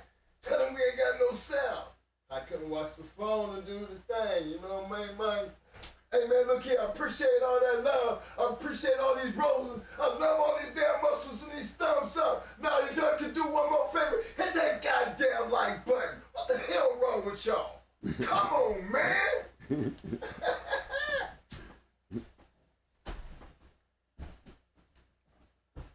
Hey, fellas, thank y'all for coming out. I hope I gave y'all a good show. If you got any advice or anything like that, man, you know my email address. It is goinghardreloaded at gmail.com. It's goinghardreloaded@gmail.com. If I gave it to you the wrong way, which I doubt if I did, you know. But hey, send in your suggestions. You know, me personally, I like looking at shows like that and then looking at the pedigrees. And we did a couple of them, but you notice, guys, through all that, you know, they was out there, but you notice those lines ain't there no more. Did y'all notice that? And look, we still seen some pretty good pedigrees. Remember, we didn't see nothing. We seen a tricolor one, but it still was bred good. Can't say it wasn't bred good, and it was a winner, grand champion. All right. Y'all know what time I it is. appreciate y'all being down here in the doghouse with me. You know what I mean? I enjoy going over that because I enjoy looking at the information and just wanted to really show you guys, bring some of you guys into that world. You know, it's been taken away because of everybody's fear. Yeah. Fear. You know, it's fear. It's got everybody trying to, you know, but this thing is gonna always be here. You got to live and do things by the disclaimer, and I always say that. And with your cameras and to care your animals. I mean, you're doing it, and you need to be safe about doing it. Then you care about doing it, right? Yeah. Don't be afraid. You know, we don't win wars being afraid. You know what I mean? No. We're not promoting any dog fighting. We do not condone any dog fighting. We don't promote any dog fighting. We're not telling you to be dog fighters. What we are trying to get you to understand is this game has a history. You know what I mean? And we're going to try to teach you the history. I think it was illegal back then too, wasn't it? So, of course, things happen. We do what we do. But again, you got to have to love the game. In order to play the game, take a risk in the game, this is what you have to do. Respect the game, respect the law. There's so many other things you can be doing with your dogs out there. Weight pulling, climbing walls, treadmill races. You know what I'm saying? That's all. Keep it like that. Everybody ain't got to know all your business. That's right. Some of all your business ain't meant to be told. But there's other things we can do with these dogs to show just as much as competition. You know, weight pulling, all these good things that you can do with them. But the thing first, you guys got to keep this in mind. You got to take care and respect the dog. You know, the dog can't feed itself, he need your help. And that's all we ask you to do. Be a good dog man. See, it's hard for him to put down a good dog man. You know, that's why it's important to take care of your dogs. Until then, we're always gonna be saying the same old shit, coming on here doing the same old thing, trying to bring that knowledge. Like y'all call them, dropping them jewels, you know, sprinkle, you know what I'm saying? Because we love the game. And in order to love the game, you gotta have to play the game. Know your level. There's different levels in this shit. Know your level. Yeah, you're right. You just, you know. Be honest to yourself. Don't bullshit yourself. You be true to yourself, like on any game. You be true to yourself, everything gonna be true to you. But we can't pick and be everybody. All we can do is be an open book to everybody. And then y'all make your own call. You know what I'm saying? Special shout out to the Shark Tank out there. Boy, y'all looking good out there, handling all that bullshit. What they doing trying to come through here with that bullshit? Shit, we was racing trying to hit that delete button, put them in timeout. Shit, I'm kicking them straight the hell off this channel. I'm hide them forever. But good looking out on the Shark Tank. For all the old schoolers just out there dropping them jewels they self in the chat, taking care of answering questions, doing all the good stuff. Appreciate you. Man, we appreciate that, man. I would like to see more in the super chat. You know what I mean? Because again, I try my best to answer a lot of questions, as sometimes I get caught up and I lose track of this technical stuff that's going on. So some things I miss. But appreciate that freeze because I definitely checked you out, what you was trying to do, fam. You know what I'm saying? That's good looking out every once in a while, fam. If y'all see how we do this, this is just, you know, it's not about how much you give. It's just the fact for us, we appreciate you just because you try to give something. It's not about the amount, man. Every little bit helps because what we're trying to do is bring everything that we can give back to you. And it's not really trying to cost you nothing. Why? Because we love what we do. We appreciate what y'all do when y'all come in and show the love that you show, and then you forget to hit the damn like button. I don't know what this like button thing is, but you know, everything around these channels is built on that like button. You know, I've seen some people at 84,000 and then be, you know, views and be having something like 1,000 likes. And I know the video can't be hated that much, but we ain't got a big Shark Tank over here. Remember, I show my loyalty to y'all by giving everybody as much as I can that blue, because that blue represents us as a fraternity, as a family, as a part of this channel right here. We all on the same level. Can't nobody kick nobody out here. We taking care of everybody that come in here that ain't belong in here. Can't come in here flipping and tripping, because these sharks around here in these waters, they looking for chum. You know what I'm saying? They waiting on it. Y'all just, you know, I love that about the room, but again, man, check this out, man. It goes further than this. And y'all know what I'm talking about because I see what's going on in this chat. People still helping people. Same faces showing up with more faces showing up. Everybody camaraderie like y'all, like it's Monday Night Football up in this joint. Everybody shows up. You know what? That's the beginning and the start of any movement when it comes down to family. So don't ever think it's not appreciated. All we want now is just a little bit more help. That's all. We got many more things we're trying to do. And y'all part of it anyway. So again, love you for it.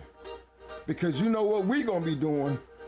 Give me, you don't gotta give me nothing, any damn, because we gonna still be doing the same old damn thing. You know what I'm saying? We go around here creeping and shit, you know what I'm saying? Yeah, we doing this right here. Because we looking what's going on over there. I'm looking. Yeah, we trying to check out what he got going over there. What he got going on? I'm looking.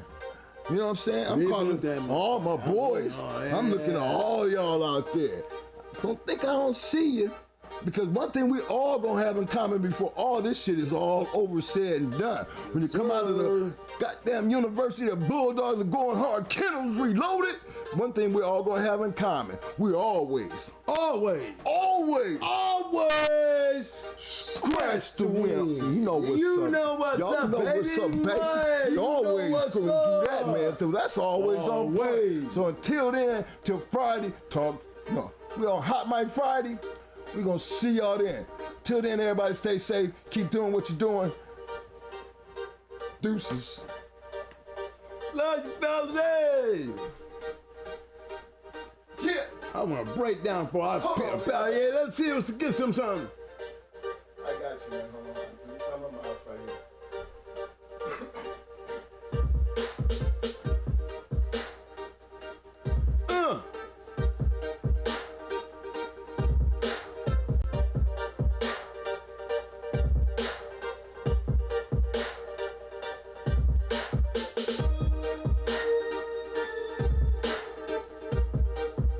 Yes, sir.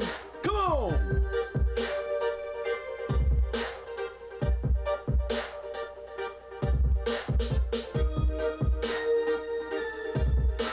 Hey, this is gonna be my dog of the day right here, y'all. I'm going in with goddamn Grand Champion Blackjack. Come on. That's right, Grand Champion Blackjack, dog of the night.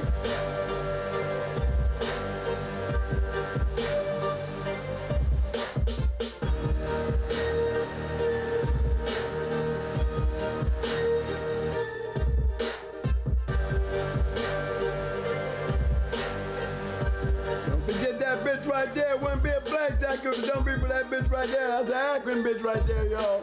That's right. That Wood Shirley, that's a James Pope dog. That's right, I seen her. Played with her the whole kick. You even seen that little crazy bitch work. Come on.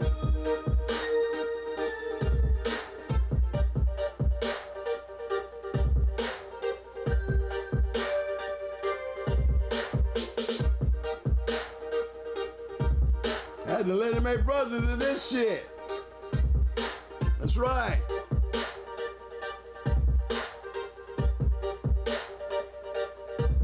Come on.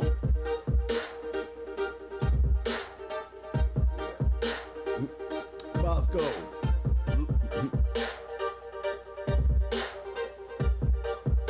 Y'all know nothing about that there, boy. Y'all know nothing about that right there, boy. Shit.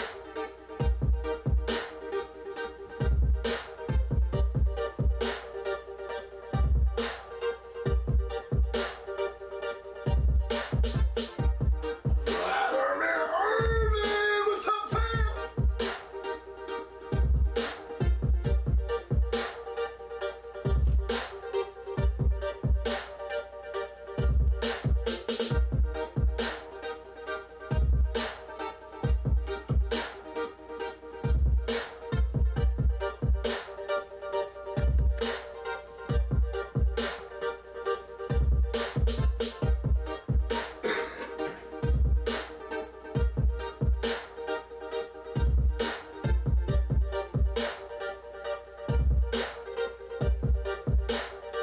Love you too, Prince. Keep doing what you're doing, man.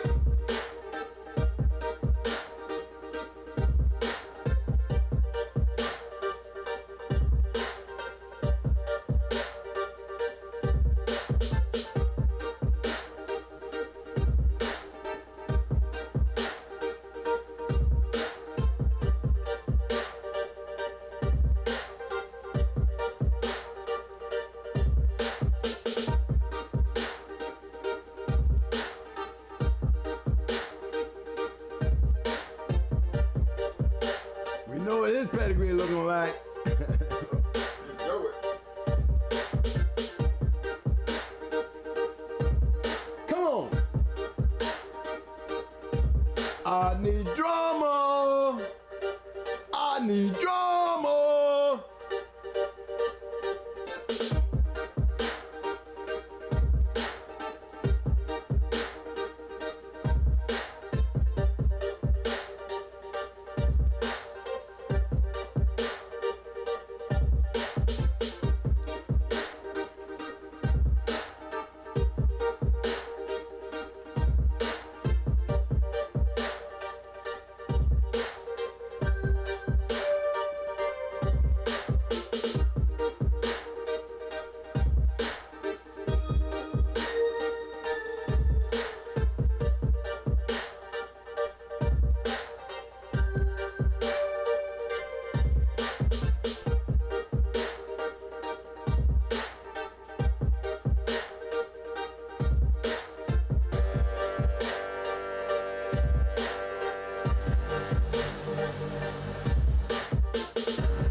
To all the dog men in the world, clap your sticks, clap your sticks. Yeah.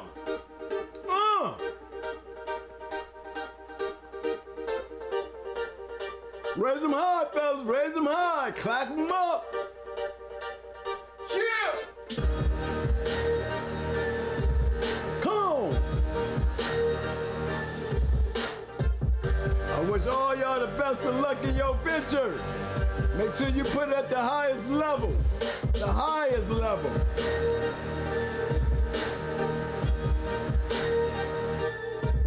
This game depends on you now, baby.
Salute to you, Outlaw Texas Kennels. Welcome to the show, fam. Appreciate you, fam.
Appreciate that dread. Appreciate that fam for the super chat. That's what's up, fam.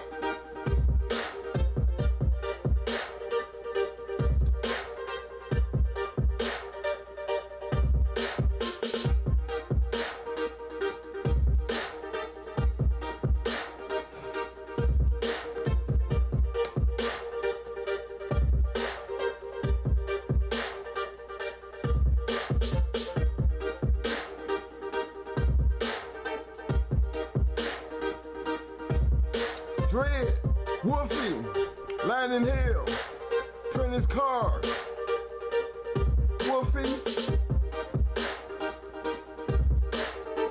You know, y'all the backbone, Arrowhead, Kennels. I did say Landon Hill, Hasman, Lionhead. You know, fellas, we go way back. You know, and I just want y'all to know, man, I appreciate you guys. I don't know you guys personally, but you're like family. Hope one day I get a chance to meet you guys, even including you, Wells Kennels Combine. I see you too, fam. And there's a lot of people in the chat that's been around, and I just hope one day, just one day, you know, it's on the bucket list, that I can just get everybody together and we can actually meet each other and sit down and talk dog. I think that'll be like probably some of the best weed in the nation all in one place. Some of the best drink, you know. Because you guys have a lot of knowledge and then you guys you're loyal. Loyal is a big thing for me. Good people.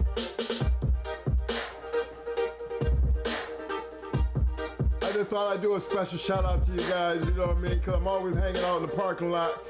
And I'm always watching you guys and I always look at, believe it or not, I'm always checking your pedigrees that you put up. You don't know a damn thing, I don't know nothing about them, but I put them up because I put them aside for Mo. In case people want to know, you know? But I just wanted to give a special shout out to you guys. Being that you're here, there's many more. But you guys, I know, been there from day one. Thank you, fellas.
That sounds like a good one, Dread.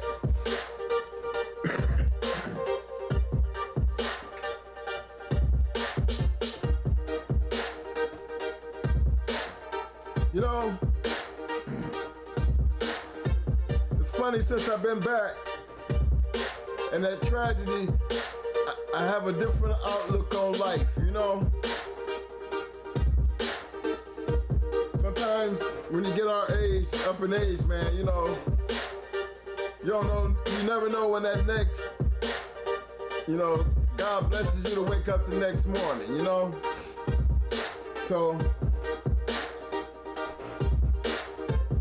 it's good to enjoy life around this time, you know what I mean?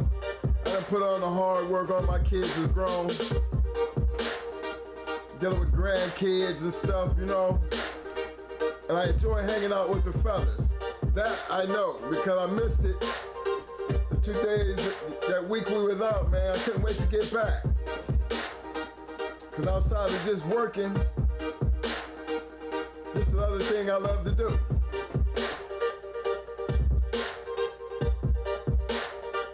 But it's one of them things, you know how you got like, you know, that bucket list where you can actually be sitting there talking to Dread and hanging out with Wolfie Printer's car and Hasman the Lionhead and Arrowhead and Will Kennels Combine and Knucklehead and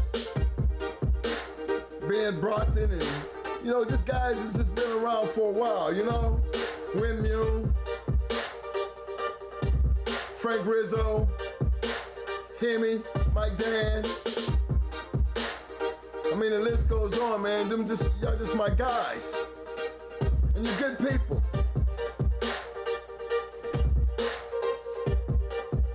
You know, they had the, like,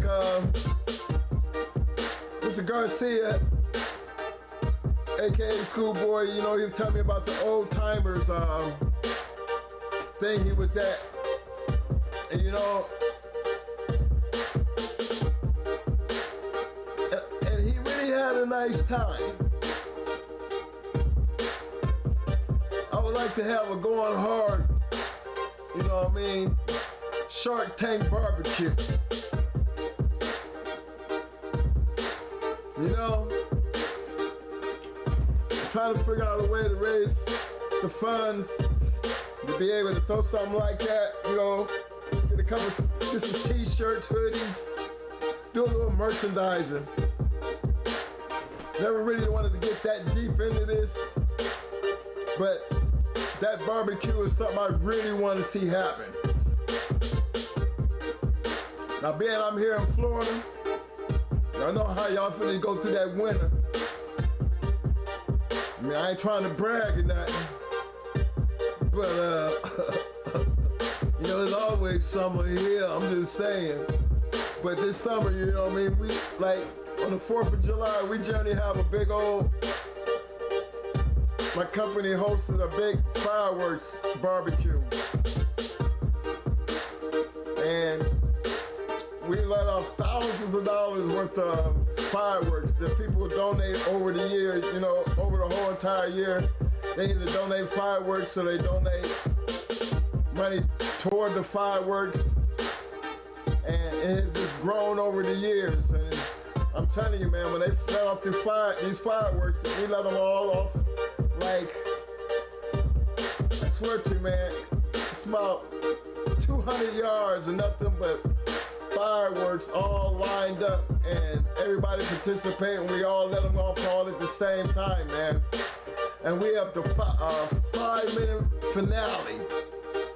Every year it gets bigger and bigger.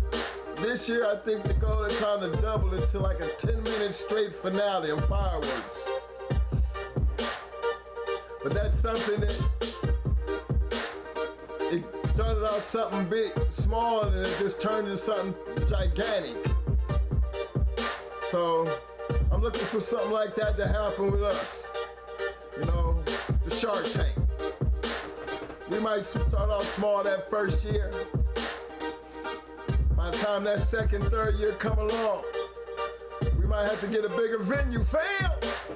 That's what I'm talking about. Them big venues, fam.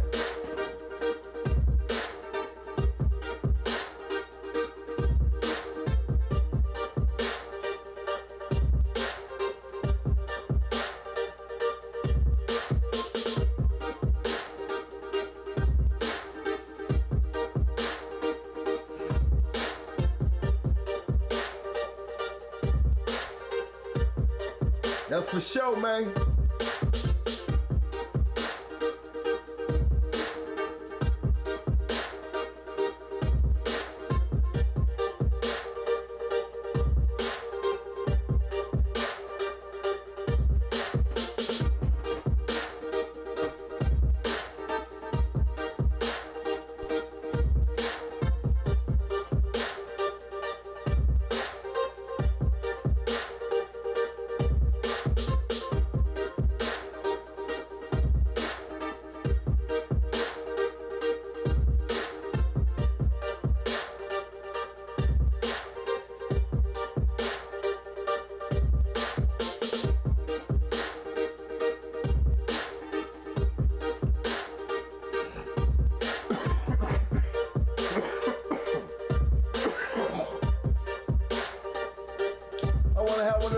Where all y'all gotta do is just get here. Everything else will be on us. Try to put together a package, man, you know what I mean?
Yeah, Dre, that parking lot done came a long way though, fam.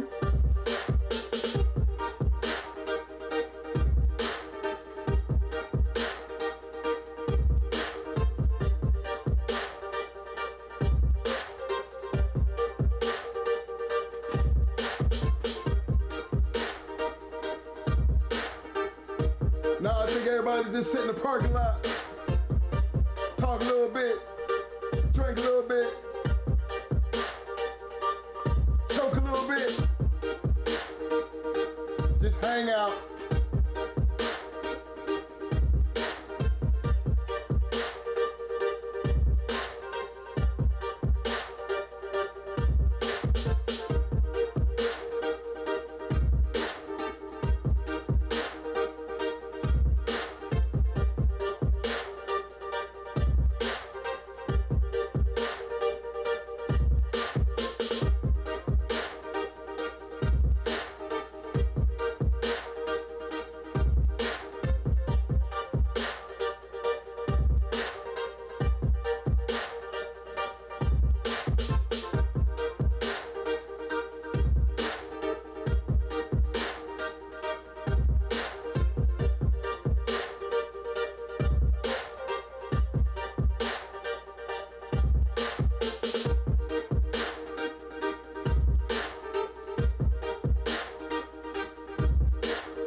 Dre, you stay strong, fam. Salute. Deuces. I think I'm like 9 away from my magic number for the night before I shut it down. So I'm gonna ride it out, fam. I'm riding it out. Talk shit Tuesday, baby. Know everybody gotta get up and go to work, but I'm riding this one out, fam. Trying to get to that magic number 700 before I shut it down. 9 away, fam. Special shout out to all you new viewers that come in. Y'all don't forget to hit that subscribe button if you ain't already subscribed. Still trying to do better on them likes.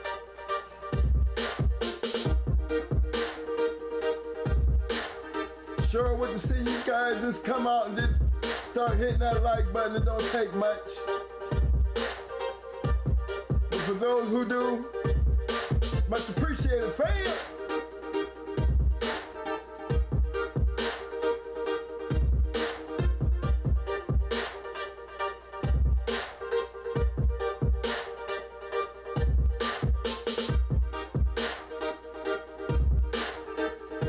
That's what I'm talking about. I'm 8 away now. Appreciate that. Good looking.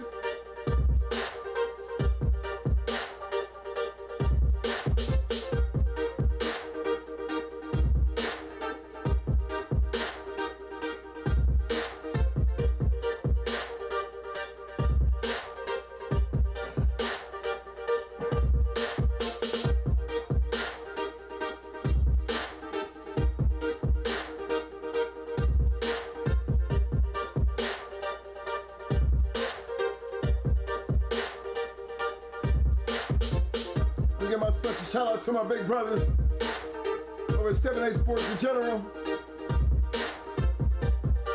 My man, Bakari Hotep. My man, Rusty Man Boom.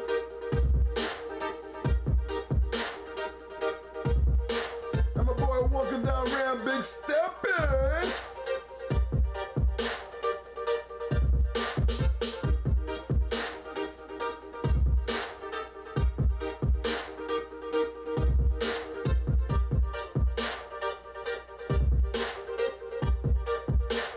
mile mile.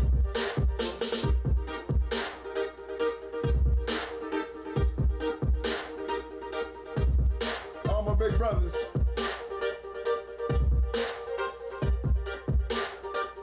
They're my fraternity brothers, just like you guys are. With them like my big fraternity brothers, you know what I'm saying?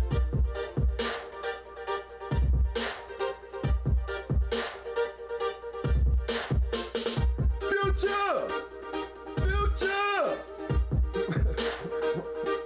Much love, fam, for the super chat. I like that damn thing right there, bro. I feel you.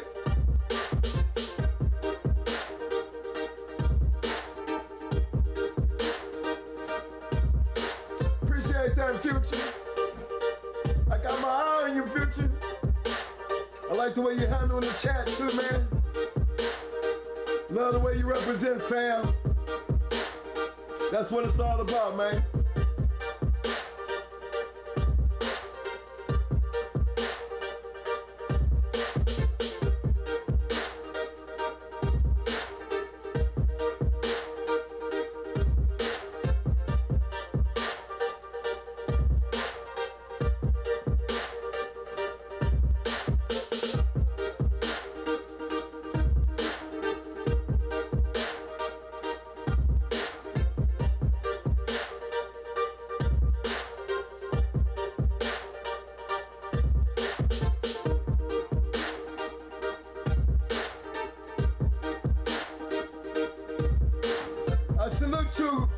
I salute you, Future. Yes, sir. Nothing but love, bro. Nothing but love.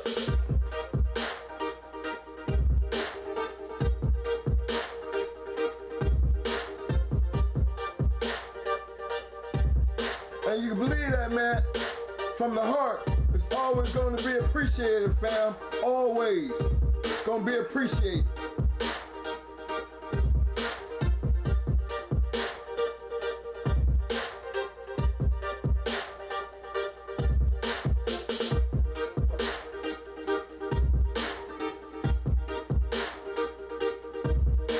Yes, sir, I'm 5 away from that magic number. 5 away from that magic number.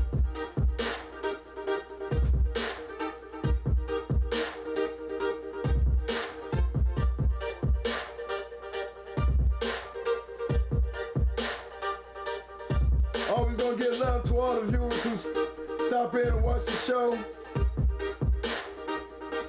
Always gonna make sure we get that out there. Cause they all special. Gotta be special to come in and watch this show. Cause all we talking about is dogs, man. The game American Pitbull Terrier. That's it.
700.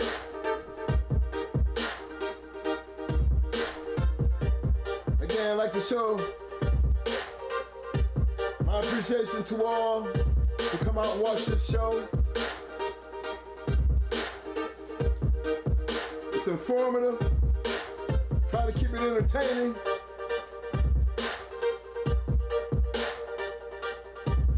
You gotta kind of love the game, you know what I mean? You gotta love these dogs.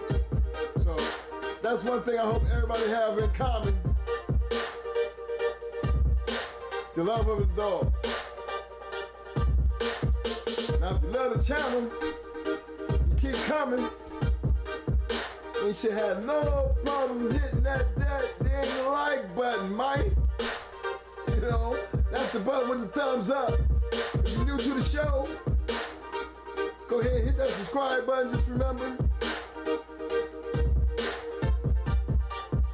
we on every Tuesdays and Friday at 8 o'clock.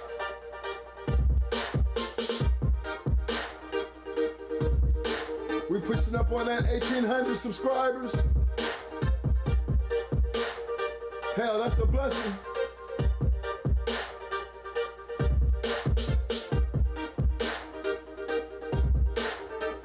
That's a blessing in itself.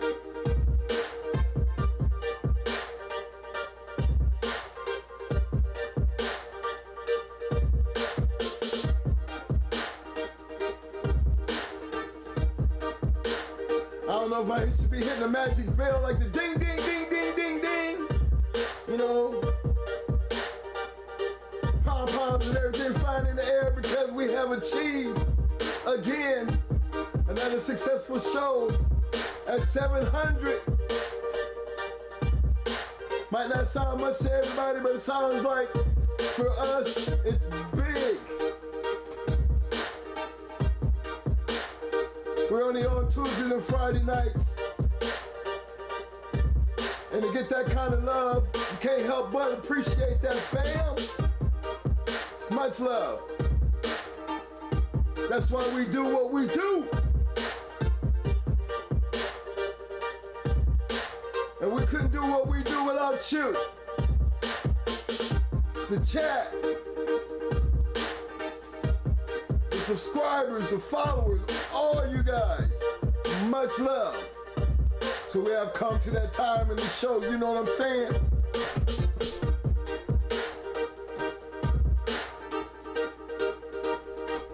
You know, it's that time where I be talking about, you know what I mean? That last call for alcohol. You know how they be flickering that light on and all and shit? And everybody run up there and try to get that last shot. But this is where we at right now. I'd like to thank everybody who came out and watched the show today. Special shout out to the powerful Shark Tank. You're going hard. Reloaded Shark Tank. Part 1, the best chat to me. I mean, I say to me, but I'll compare it to anybody out there. One of the best chats on the Dog Man's podcast.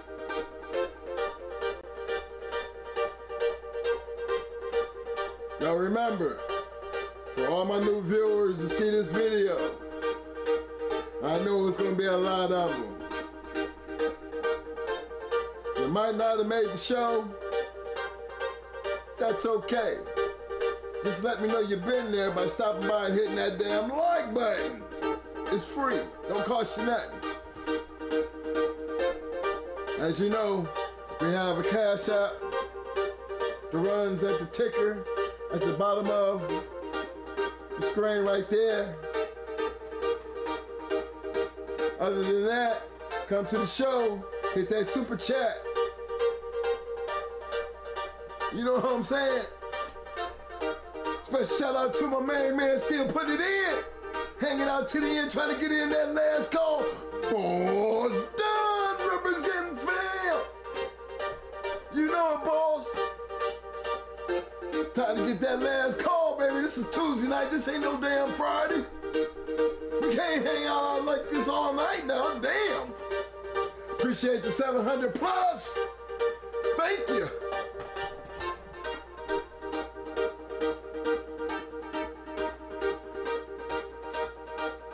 Yeah.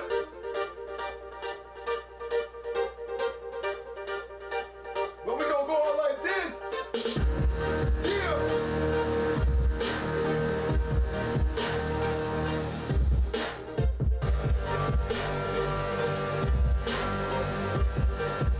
We're gonna ride out.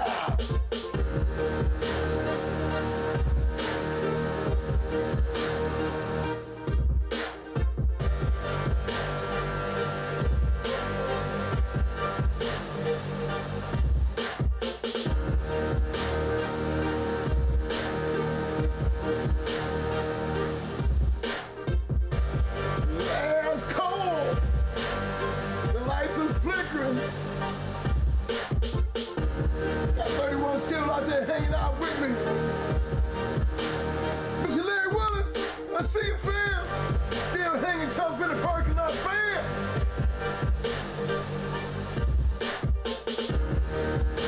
Salute, fam.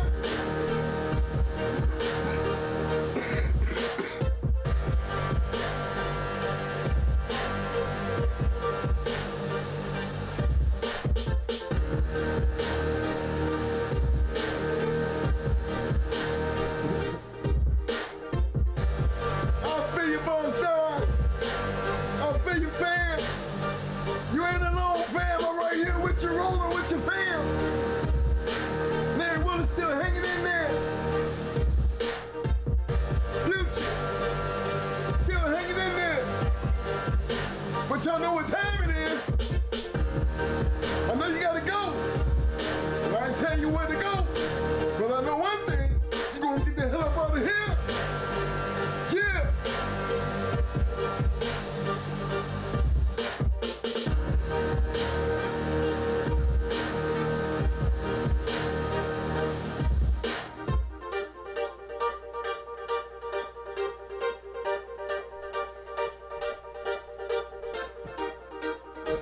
Yes, sir.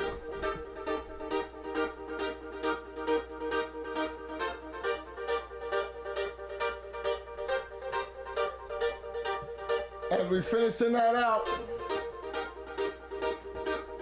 with love, peace, and bulldogging. See y'all Friday. See y'all Friday. Everybody stay safe. Peace. I'm out. Boss Don, you gotta get your drink off. You can't take the bottle with you, boss. Boss, you can't take the bottle with you, fam.